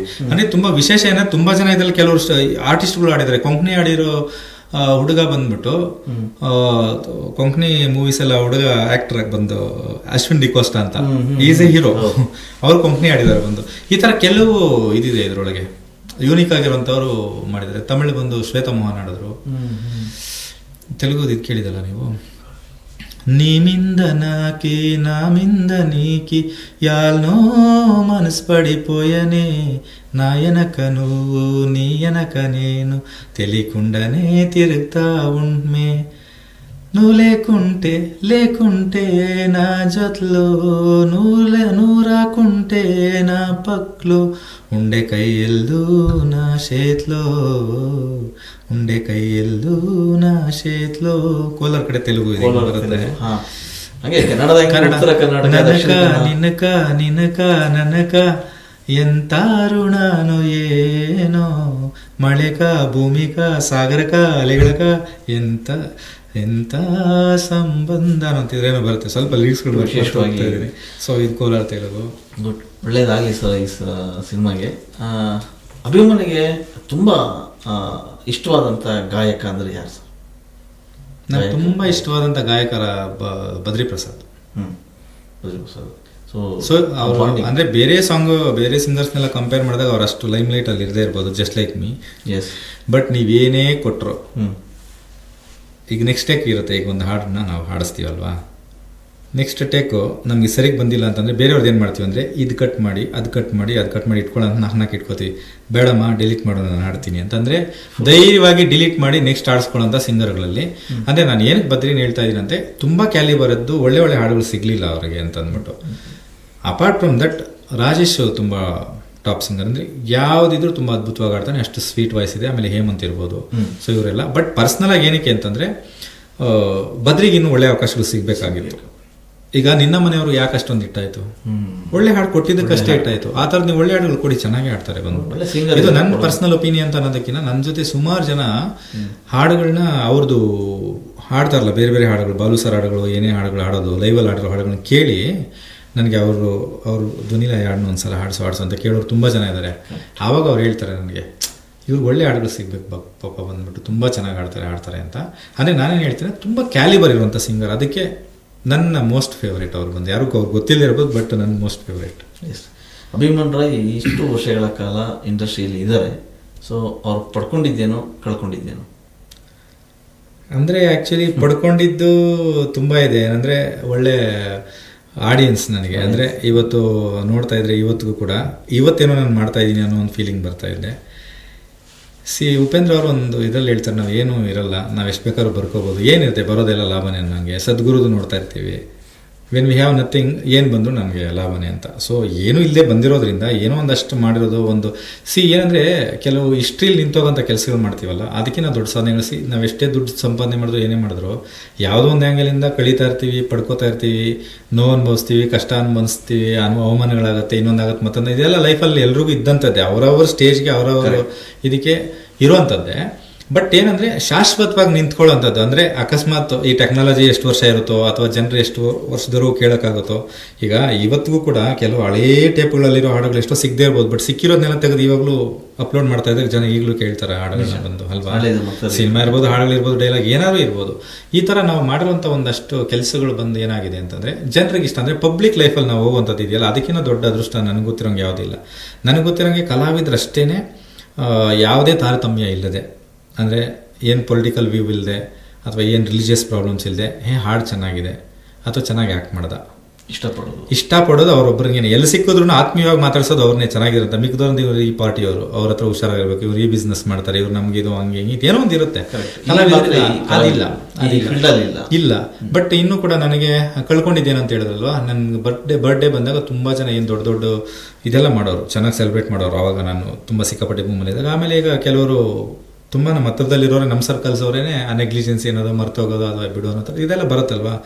ಇವಾಗ ಒಂದು 5-6 ವರ್ಷದಿಂದ ನನ್ನ ಬರ್ಡೇ ದಿನ ನಾನು ಸ್ವಿಚ್ ಆಫೇ ಮಾಡಿಬಿಡ್ತೀನಿ. ಆ್ಯಕ್ಚುಲಿ ಬರ್ಡೇ ಮಾಡ್ಕೊಳ್ಳೋದಿಲ್ಲ. ಆದರೆ ಇವಾಗ ಒಂದು 5-6 ವರ್ಷದಿಂದ ಹೇಳ್ಕೊಡೋಂಥ ಹಾಡುಗಳು ಯಾವುದು ಬರಲಿಲ್ಲ, ಯಾವುದೋ ಸಿನಿಮಾಗಳು ಬರಲಿಲ್ಲ ನಮ್ದು. ಆದರೆ ಲಿಸ್ನರ್ಸು ಎಷ್ಟು ನಂದು ಆಡಿಯೋಗಳು ಮತ್ತು ಡಿಜಿಟಲ್ ಪ್ಲಾಟ್ಫಾರ್ಮ್ಸ್ ಬಂದಮೇಲೆ ಲಿಸ್ನರ್ಸ್ ಇರ್ಬೋದು, ವ್ಯೂವರ್ಸ್ ಇರ್ಬೋದು, ಎಲ್ಲ ಜಾಸ್ತಿ ಆಗಿ ಆ ವಿಷಸ್ ಬರ್ತಾವಲ್ಲ ಬಂದು ಪ್ರತಿ ವರ್ಷ ಜಾಸ್ತಿ ಆಗ್ತಾ ಇದೀವಿನ ರೆಡ್ಯೂಸ್ ಏನಾಗ್ತಲ್ಲ ಬಂದು. ಸೊ ಅಲ್ಲಿ ಗೊತ್ತಾಗುತ್ತೆ ಅಂದರೆ ಪ್ಯೂರ್ ನಮ್ಮನ್ನ ಇಷ್ಟಪಡೋದೇ ಅಂದರೆ ಅದನ್ನು ನಾನು ಸಂಪಾದನೆ ಮಾಡಿದ್ದೀನಿ. ಜೊತೆಗೆ ನಮ್ಮ ಇವಾಗ ಪ್ರೆಸ್ ಅವ್ರು ಯಾರ್ಯಾರು ಇದ್ದಾರೋ ಆಲ್ಮೋಸ್ಟ್ ಎಲ್ಲ ಕೆಲವರು ಒಂದಷ್ಟು ಜನ ಪೋಸ್ಟ್ಗಳು ಬರೀತಾರೆ, ಚಾನಲ್ಗಳವರು ಒಂದಷ್ಟು ಜನ ಸಾಂಗ್ಗಳಾಗ್ತಾರೆ. ಸೊ ಇವೆಲ್ಲ ಏನಂತಂದರೆ ಈಗ ಯಾವಾಗಲೂ ಮಾಡಿರೋದು ನಾವು ಬಂದು ಪಾಪ ಅವ್ರು ಕ್ಯಾಲೆಂಡರಲ್ಲಿ ಮಾರ್ಕ್ ಮಾಡಿ ಇಟ್ಬಿಟ್ಟಿರ್ತಾರೆ ನಮ್ಮ ಬರ್ತಡೇ. ಸೊ ಇದು ಪ್ರತಿ ವರ್ಷ ನಮ್ಗೆ ಏಜ್ ಆಗ್ಬೋದು, ಬಟ್ ಆದರೆ ನಾವು ಇದೆಲ್ಲ ಮಾಡಿದ್ದೀವಿ.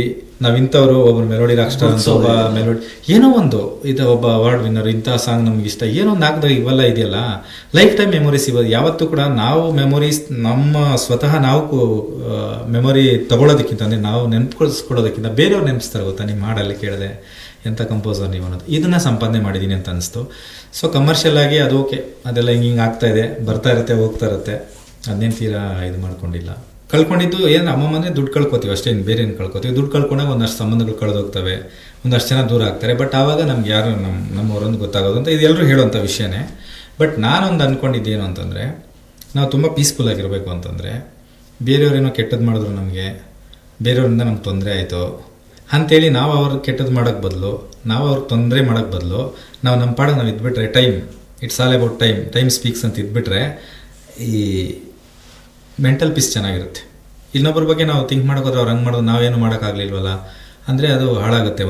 ಅಂದರೆ ನಾನಿದು ಒಂದು ಮಾತಲ್ಲಿ ಹೇಳೋದೇನಂತಂದರೆ, ಬೇರೆಯವರು ಕೆಟ್ಟತನ ನಮ್ಮ ಮೇಲೆ ಪರಿಣಾಮ ಬೀರ್ತು, ಬೇರೆಯವ್ರು ನಮ್ಮ ಮೇಲೆ ಕೆಟ್ಟದ್ದು ಮಾಡಿದ್ರು ಅಥವಾ ನಮಗೇನೋ ಹರ್ಟ್ ಮಾಡಿದ್ರು, ಅವಮಾನ ಮಾಡಿದ್ರು, ಇನ್ನೊಂದು ಮಾಡಿದ್ರು ಅನ್ನೋದಕ್ಕೋಸ್ಕರ ನಮ್ಮ ಒಳ್ಳೆತನ ಹಾಳು ಮಾಡ್ಕೋಬಾರ್ದು ಅನ್ನೋದು ಒಂದು ಕಂಡ್ಕೊಂಡೆ ನಾನು. ಇನ್ನೊಬ್ರು ಕೆಟ್ಟವರು ಅನ್ನೋದಕ್ಕೋಸ್ಕರ ನನ್ನ ಒಳ್ಳೆತನ ಯಾಕೆ ಹಾಳು ಮಾಡ್ಕೊಳ್ಳಿ. ನನಗೆ ಗೊತ್ತು ನನ್ನ ಒಳ್ಳೆತನ ಎಲ್ಲೂ ವರ್ಕ್ ಆಗಿರಲ್ಲ, ನನಗೆ ಅದರಿಂದ ತೊಂದರೆನೇ ಆಗಿರುತ್ತೆ, ಪ್ರಾಬ್ಲಮ್ಸೇ ಫೇಸ್ ಮಾಡಿರ್ತೀನಿ ಅಂತ ಗೊತ್ತಿದ್ರು ಕೂಡ ಅದು ಕ್ಷಣಿಕ ಅಷ್ಟೇ. ಆ ಟೈಮ್ ಅದು ಎಲ್ಲ ಟೈಮು ಇದರಲ್ಲಿ ಭಗವದ್ಗೀತೆಯಲ್ಲಿ ಹೇಳ್ದಂಗೆ ಈ ಸಮಯ ಕಳೆದು ಹೋಗುತ್ತೆ ಅಂತ ಹೇಳ್ದಂಗೆ, ಈಗ ಎಷ್ಟೋ ಜನ ಅಭಿಮಾನ ಅಷ್ಟೇ ಮುಗಿದೋಯ್ತು ಅಂತ ಅಂದ್ಬಿಟ್ಟು ಕೂಡ ಅವಾಗ ನಂದು ಸ್ಟುಡಿಯೋ ಇಲ್ಲ ಅಂತದಿಲ್ಲ, ನೀನು ಓದ ಬಿಡ ಅಂತ ನಾನು ನನ್ನ ಕಿವಿಲೇ ಕೇಳಿಸ್ಕೊಂಡಿದ್ದೀನಿ ಅಷ್ಟೇ. ಅವನ ಕೈಲಿ ಏನೂ ಆಗಲ್ಲ. ನನ್ನ ಅಂದರೆ ನಮ್ಮ ಕ್ಲೋಸ್ ಸರ್ಕಲ್ ಅದು ಹೇಳಿರ್ತಾರೆ. ಹಂಗೆ ಇದೆಯಾ ಜೀವನ? ಇಲ್ಲ. ಅವತ್ತು ನೀವೇ ನಂದು ಫಸ್ಟ್ ಇಂಟರ್ವ್ಯೂ ಮಾಡಿದ್ರಿ, ಇವತ್ತು ಮತ್ತೆ ಮಾಡ್ತಾಯಿದ್ದೀರ, ಬೌನ್ಸ್ ಬ್ಯಾಕ್ ಅಂತ ನೀವೇ ಮಾಡ್ತಾಯಿದ್ದೀರ. ಸೊ ಟೈಮು ಯಾರಪ್ಪಂದು ಅಲ್ಲ ಬಂದ್ಬಿಟ್ಟು ಯಾರ್ಯಾರಿಗೆ ಯಾವಾಗ ಬೇಕೋ ಅದು ಕೊಡುತ್ತೆ. ಅದಕ್ಕೆ ನಾನೇನಂದರೆ, ಬೇರೆಯವರ ಒಂದು ಪ್ರೆಷರ್ಗೋಸ್ಕರನೋ ಅಥವಾ ಬೇರೆಯವ್ರು ಮಾಡೋ ನಮಗೆ ಅವಮಾನಗಳಕ್ಕೋ ಇನ್ನೊಂದಕ್ಕೋ ಹರ್ಟ್ಗೋ ಅದು ನನಗೆ ಮಿಕ್ಸ್ಡ್ ಎಮೋಷನ್ಸ್ ಹೆಂಗೆ ಹೇಳ್ಬೇಕಂತ ದೇವರೇ ನನಗೆ ಅರ್ಥ ಆಗ್ತಾ ಇಲ್ಲ. ಬಟ್ ಆಗುತ್ತೆ, ಒಂದು ಮನುಷ್ಯನಿಗೆ ಬಂದು ಏನಕ್ಕೆ ಈ ಜೀವನ ಅನ್ನೋ ಒಂದು ಸ್ಟೇಜ್ ಬಂದೇ ಬರುತ್ತೆ. ಪ್ರತಿಯೊಬ್ಬರು ಯಾವುದೋ ಒಂದು ರೀತಿಯಲ್ಲಿ ಅನುಭವಿಸ್ಬಿಡ್ತಾರೆ. ಅದು ವೆದರ್ ಇಟ್ ಈಸ್ ನಮ್ಗೆ ಹೆಲ್ತ್ ಇಶ್ಯೂಸಿಂದ ಆಗ್ಬೋದು, ಫೈನಾನ್ಷಿಯಲ್ ಇಶ್ಯೂಸಿಂದ ಆಗ್ಬೋದು, ಬೇರೆ ಫೇಲ್ಯೂರ್ಸಿಂದ ಆಗ್ಬೋದು, ಏನಾರು ಆಗಿರ್ಬೋದು. ಅದು ಪ್ರತಿಯೊಬ್ಬ ಮನುಷ್ಯನಿಗೆ ಬರುತ್ತೆ, ಯಾರನ್ನೂ ಬಿಟ್ಟಿಲ್ಲ, ದೇವ್ರುಗಳನ್ನೇ ಬಿಡಲ್ಲ ಅಂದಾಗ ನಾವೇನು ಲೆಕ್ಕನೇ ಇಲ್ಲ ಬಂದ್ಬಿಟ್ಟು. ಸೊ ಅಂಥ ಟೈಮಲ್ಲೂ ನಮ್ಮ ಒಳ್ಳೆತನ ನಾವು ಬಿಟ್ಕೊಟ್ಟಿಲ್ಲ ಅಂತಂದರೆ ನಮ್ಮ ಮನಸ್ಸು ತುಂಬ ಚೆನ್ನಾಗಿರುತ್ತೆ ಅಂತ ನಂಗೆ ಅರ್ಥ ಆಯಿತು. ಇಲ್ಲಾಂದರೆ ನಾವು ಅವ್ರ ಥರ ಯೋಚನೆ ಮಾಡಿ ನಮ್ಗೆ ಅವ್ರು ಹಂಗೆ ಮಾಡಿದ್ಮೇಲೆ ನಾನು ಡಬಲ್ ಮಾಡ್ಬೇಕಂತ ಯೋಚನೆ ಮಾಡಿ ನಾವು ಕ್ರಿಮಿನಲ್ಗಳಾಗ್ತಾ ಹೋಗ್ತೀವಿ. ಮೆಂಟಲ್ ಪೀಸ್ ಅನ್ನೋದು ಬಿಡುತ್ತೆ. ಅದಕ್ಕೆ ಯಾರು ಕೇಳ್ತಾಯಿದ್ರು, ಇಷ್ಟೊಂದು ಕೂಲಾಗಿ ಮಾತಾಡ್ತಾ ಇರ್ತೀರಾ, ಇಷ್ಟೆಲ್ಲ ಅದನ್ನು ಅದು ಹೆಂಗಿರ್ತೀರ ನೀವು, 360 ಡಿಗ್ರಿ ನಿಮ್ಮ ಪಕ್ಕ ಅಷ್ಟು ಸಮಸ್ಯೆಗಳಾಗಿತ್ತು ನಿಮಗೆ ಗೊತ್ತಿರೋರು. ನಾನು ಇದ್ದಂಗೆ ಇದ್ಬಿಟ್ರೆ ಸಾಕಷ್ಟೇ, ಏನೇನಿಲ್ಲ. ಅಂದರೆ ನಾನು ಹೆಂಗೆ ಹುಟ್ಟಂದ್ರೆ ನನ್ನ ದುಟ್ಟು ಗುಣ ಅಂತ ಒಂದಿರುತ್ತಲ್ವ, ಅದನ್ನು ಇನ್ನೊಬ್ರಿಗೋಸ್ಕರ ಬದಲಾಯಿಸ್ಕೊಳ್ಳಲ್ಲ ನಾನು ಬಂದು, ಒಳ್ಳೆ ಗುಣನ ಅಷ್ಟೇ. ಕೆಟ್ಟವ್ರು ಬೇಕಾದ್ರೆ ಒಳ್ಳೆಯವ್ರಾಗ್ಬೋದು, ಒಳ್ಳೆಯವ್ರು ಕೆಟ್ಟವ್ರಾಗಬಾರ್ದು. This is one line. So thank you Viji, ತುಂಬ ಚೆನ್ನಾಗಿತ್ತು ಮಾತಾಡಿದ್ದು. ತುಂಬ ವರ್ಷಗಳಾದಮೇಲೆ ಆವಾಗ ಹೆಂಗೆ ಮಾತಾಡೋದು ಇವಾಗಲೂ ಹಂಗೆ ಮಾತಾಡ್ತಾ ಇದೀವಿ ಅನ್ನೋಂಥ ಫೀಲಿಂಗು. ಆ್ಯಕ್ಚುಲಿ ಅಂದರೆ ನಾವಿಬ್ಬರಿಗೆ ಏನಂತಂದರೆ ನಾವೊಂದು ಜರ್ನಿ, ಈಗ ನಮ್ಮ ಜರ್ನಿ ಸ್ಟಾರ್ಟ್ ಆದಾಗಲೇ ಆಲ್ಮೋಸ್ಟ್ ಇನ್ನು ಸ್ವಲ್ಪ ಲೇಟಾಗಿ ನೀವು ಅಂದರೆ ನನಗೆ ಪರಿಚಯ ಆಗಿರ್ಬೋದು. ಒಂದು ಆಲ್ಮೋಸ್ಟ್ ನೀವು ಬಂದು ಒಂದು 20 ವರ್ಷ ಆಗಿರ್ಬೇಕು ನನ್ನ ಪ್ರಕಾರ. 26 years. ಸೊ 26 ಅಂದರೆ ನೀವು ನನಗಿನ್ನ ಸೀನಿಯರ್ ಹಂಗಾದ್ರೆ. ನನಗೆ ಪರಿಚಯ ಲೇಟಾಗಿ ಆಗಿದೆ. ಹಾಂ ಅದೇ. ಸೊ ನನಗೆ 24 ವರ್ಷ ಆಯಿತು, ನಾನು ಇಂಡಸ್ಟ್ರಿಗೆ ಬಂದು ಈಗ 20 ವರ್ಷ ಆಯಿತು. ಬರೋ ವರ್ಷಕ್ಕೆ 25 ವರ್ಷ ಆಗುತ್ತೆ. 100% 25ನೇ ವರ್ಷದ್ದು ನಮ್ಮ ಸ್ಟುಡಿಯೋ ಜೊತೆಗೆ ಇನ್ನೊಂದಷ್ಟು ಪ್ರಾಜೆಕ್ಟ್ಗಳ ಜೊತೆ, ಒಂದಷ್ಟು ನ್ಯೂ ಥಾಟ್ಸ್ ಜೊತೆ ಇನ್ನೊಂದು ಬ್ಯಾಂಗ್ ಆಗುತ್ತೆ. ಅದು destiny it will show, time ಬರುತ್ತೆ ಅಷ್ಟೇ. ನಾನು ನನ್ನ ಕರ್ತವ್ಯನ ಆನೆಸ್ಟಾಗಿ ಮಾಡ್ತಾಯಿದ್ದೀನಿ. ಮಿಕ್ಕಿದೆಲ್ಲ ಆಡಿಯನ್ಸ್ಗೆ ಪ್ಲಸ್ ಅವ್ರಿಗೆ ದೇವ್ರಿಗೆ ಬಿಟ್ಬಿಟ್ಟಿದ್ದೀನಿ. ಏನಾರ ಆಗಲಿ ಫಲಾಫಲಗಳೆಲ್ಲ ಬಿಟ್ಬಿಟ್ಟಿದ್ದೀನಿ ನನ್ನ ಕೆಲಸ ಅಷ್ಟೇ ಈಗ. Okay sir, no judgement. ಒಳ್ಳೆಯದಾಗಲಿ ಸರ್. Thank you. ಕರೆದು ನಮ್ಮನ್ನು ಇಲ್ಲಿ ಇಷ್ಟೊತ್ತು ಒಳ್ಳೆ ಅನುಭವ ಕೊಟ್ರಿ. ನಿಮ್ಮ ಒಂದು ಇದು ಕೂಡ ನಿಮ್ಮ ಜರ್ನಿ ಪಾಡ್ಕಾಸ್ಟ್ ಏನಿದೆ, ಯಾಕಂದರೆ ಜರ್ನಲಿಸಮಿಂದ ತುಂಬ ನಾನು ಆವಾಗಿಂದ ನೋಡ್ಕೊಂಡು ಬಂದಿರೋಂಗೆ you are also one of the purest, ಅಂದರೆ ಏನು ತಾರತಮ್ಯಗಳಿಲ್ಲದೆ ಇರೋ ವಿಷಯನ ಇದ್ದಂಗೆ ಹೇಳ್ಕೊಂಡು ಬಂದಿರೋಂಥವ್ರು. ಸೊ ಅದರಿಂದ ನಿಮಗೊಂದಷ್ಟು ಒಳ್ಳೆಯ ಅನುಭವ ಕೆಟ್ಟ ಅನುಭವ ಎರಡೂ ಆಗಿರುತ್ತೆ. ಬಟ್ ನಮ್ಮ ಮನಸ್ಸಿಗೆ ಅದು ಗಿಲ್ಟ್ ಇರಲ್ಲ ಅಷ್ಟೇ. ನಮ್ಮ ಕೆಲಸ ನಾವು ಮಾಡಿದ್ವಿ ಬಿಡ ಅಷ್ಟೇ. ಬೇಜಾರಾಗ್ಬೋದು, ಗಿಲ್ಟ್ ಬರಬಾರ್ದು ನಮಗೆ ಅಲ್ವಾ. ಇನ್ನೊಬ್ರಿಗೇನೋ ಮಾಡಿದ್ವಿ, ಇನ್ನೊಬ್ರದ್ದೇನೋ ಕಿತ್ಕೊಂಡ್ವಿ ಅಥವಾ ಇನ್ನೊಬ್ರಿಗೇನೋ ಅನ್ಯಾಯ ಮಾಡಿದ್ವಿ, ಗಿಲ್ಟ್ ಬರಬಾರ್ದು, ಕಷ್ಟ ಬರ್ಬೋದು ಅಷ್ಟೇ. ಸೊ ಆ ನಿಟ್ಟಿನಲ್ಲಿ ನಾನು ನೋಡ್ಕೊಂಡು ಬಂದಂಗೆ ನೀವು ಒಬ್ಬರು ನಂತರ ಯೋಚನೆ ಮಾಡೋಂಥ ಒಬ್ಬ ವ್ಯಕ್ತಿ. ಮೋಸ್ಟ್ಲಿ ಅದಕ್ಕೆ ಇರ್ಬೋದು ಯಾವತ್ತೂ ನಮ್ಮ ಮಧ್ಯ ಮಿಸ್ಅಂಡರ್ಸ್ಟ್ಯಾಂಡಿಂಗ್ಸ್ ಬರಲಿಲ್ಲ ಯಾವುದೇ ವಿಷಯಕ್ಕೆ. ಯಾಕಂದರೆ ಪತ್ತಾಟಗಳಿರುತ್ತೆ ಒಂದು ಲಾಂಗ್ ಜರ್ನಿ ಅಂತಂದರೆ, 20 ವರ್ಷದ ಜರ್ನಿ ಅಂದಾಗ ಇದ್ದೇ ಇರುತ್ತೆ, ಯಾವತ್ತೂ ಬಂದಿಲ್ಲ. ಅವತ್ತೆಷ್ಟು ಸ್ವೀಟ್ ಆಗಿದೆಯೋ ಇವತ್ತು ಹಂಗೆ ಇದೀವಿ. ಏರಿಳಿತ ದೊಡ್ಡದು ಚಿಕ್ಕದು ಪ್ರಾಬ್ಲಮ್ಸ್ ಏನಾದರೂ ಯಾರು ಯಾವತ್ತೂ ಕಮ್ಮಿ. ಇವಾಗ ಏನು ಬಿಡು ಅಭಿಮಂದೇನು ಏನು ನಡೀತಾ ಇಲ್ವಲ್ಲ ಅಂತಿಲ್ಲ, ಅಷ್ಟು ನನಗೆ ನೆನಪಿರುವಂಗೆ. ಇಲ್ಲಾಂದ್ರೂ ಯಾವಾಗ ಒಂದ್ಸಲ ಫೋನ್ ಮಾಡಿ ಸರ್ ಏನು ನಡೀತಾ ಇದೆ ಇವಾಗ, ಬರಬೇಕು, ಇನ್ನೂ ಒಳ್ಳೇದು ಬರಬೇಕು, ಮಾಡೋಣ, ಒಂದು ಆರ್ಟ್ ಮಾಡೋಣ, ಲಿರಿಕ್ಸ್ ಬರೀನಿ, ಏನೋ ಒಂದು ಮಾತಾಡ್ತಾನೆ ಇದೀವಿ ಬಿಟ್ಟರೆ ಅದೇ ಬಿಡು ಏನೋ ಅಭಿಮಂದು ಏನು ಇವಾಗ ನಡೀತಾ ಇಲ್ವಲ್ಲ, ನಡೆದಾಗ ನೋಡ್ಕೊಂಡು ಆ ಥರ ಇಲ್ಲ. ಸೊ ಅದು ನನಗೆ ಖುಷಿಯಾಗಿದ್ದೇನಂತಂದರೆ. ಸೊ ಈ ಥರ ಇದ್ದರೆ ಎಲ್ಲರೂ ಚೆನ್ನಾಗಿರುತ್ತೆ. ಅಂದರೆ ಎಲ್ಲರೂ ಟೈಮ್ ತಕ್ಕಂಗೆ ಬದಲಾಗಬಾರ್ದು ಅಂತ ನನ್ನ ವಿಷಯ. ಟೈಮಿಂಗ್ ಬದಲಾಗಬಾರ್ದು, ಹೊಂದ್ಕೋಬೇಕಷ್ಟೇ ಟೈಮ್. ಕರೆಕ್ಟ್. ಯಾಕಂದರೆ ಟೈಮ್ ಯಾರಪ್ಪನ ಸೊತ್ತಲ್ಲ, ಯಾವಾಗ ಹೆಂಗೆ ಬೇಕಾದ್ರೂ ಉಲ್ಟಾ ಪಲ್ಟಾ ಮಾಡೇ ಮಾಡುತ್ತೆ. ಎಸ್, ಇದುವರೆಗೂ ಅಭಿಮನ್ ರಾಯ್ ಸಾಕಷ್ಟು ವಿಚಾರಗಳನ್ನು ಮಾಡ್ತಾ ಇದ್ರು. ಅಂದರೆ ಅವರ ಜರ್ನಿ ಹೇಗಿತ್ತು, ಹೇಗೆ ಶುರುವಾಯಿತು, ಆಮೇಲೆ ಅವರ ಸಂಗೀತ ಯಾನ ಹೇಗೆ ಶುರುವಾಯಿತು, ಈಗ ಎಲ್ಲಿಗೆ ಬಂದು ನಿಂತಿದೆ ಅಂತೆಲ್ಲ ಹೇಳಿದರು. ಸಾಕಷ್ಟು ಕನ್ನಡದಲ್ಲಿ ಮೆಲೋಡಿ ಸಾಂಗ್ಗಳನ್ನ ಕೊಟ್ಟಂತಹ ಅಭಿಮನ್ ರಾಯ್ ಮಧ್ಯೆ ಎಲ್ಲೋ ಸೈಲೆಂಟ್ ಆಗಿದ್ರು, ಈಗ ಮತ್ತೆ ಕಂಬ್ಯಾಕ್ ಆಗ್ತಾ ಇದ್ದಾರೆ. ಅವರ ಒಂದಷ್ಟು ಹೊಸ ತನದ ಮೆಲೋಡಿ ಹಾಡುಗಳನ್ನ ಕೇಳೋಕ್ಕೆ ನೀವು ಕೂಡ ರೆಡಿಯಾಗಿರಿ ಸರ್. ಇಷ್ಟೊತ್ತು ನಮ್ಮ ಪಾಡ್ಕಾಸ್ಟ್ನಲ್ಲಿ ಸಾಕಷ್ಟು ವಿಷಯಗಳನ್ನು ಹಂಚ್ಕೊಂಡ್ರಿ. ಮುಂದಿನ ದಿನಗಳಲ್ಲಿ ಅಭಿಮನ್ ರಾಯ್ ಮತ್ತೆ ರಾಕ್ ಆಗಿ ಮೇಲೆ ಬರಲಿ ಅಂತ ನಾವು ಕೂಡ ಆಶಿಸ್ತೀವಿ. ನಮಸ್ಕಾರ. Thank you Viji. ನಿಮಗೂ ನಿಮ್ಮ ಚಾನಲ್ಗೂ ತುಂಬ ಒಳ್ಳೆಯದಾಗಲಿ. All the best. Thank you.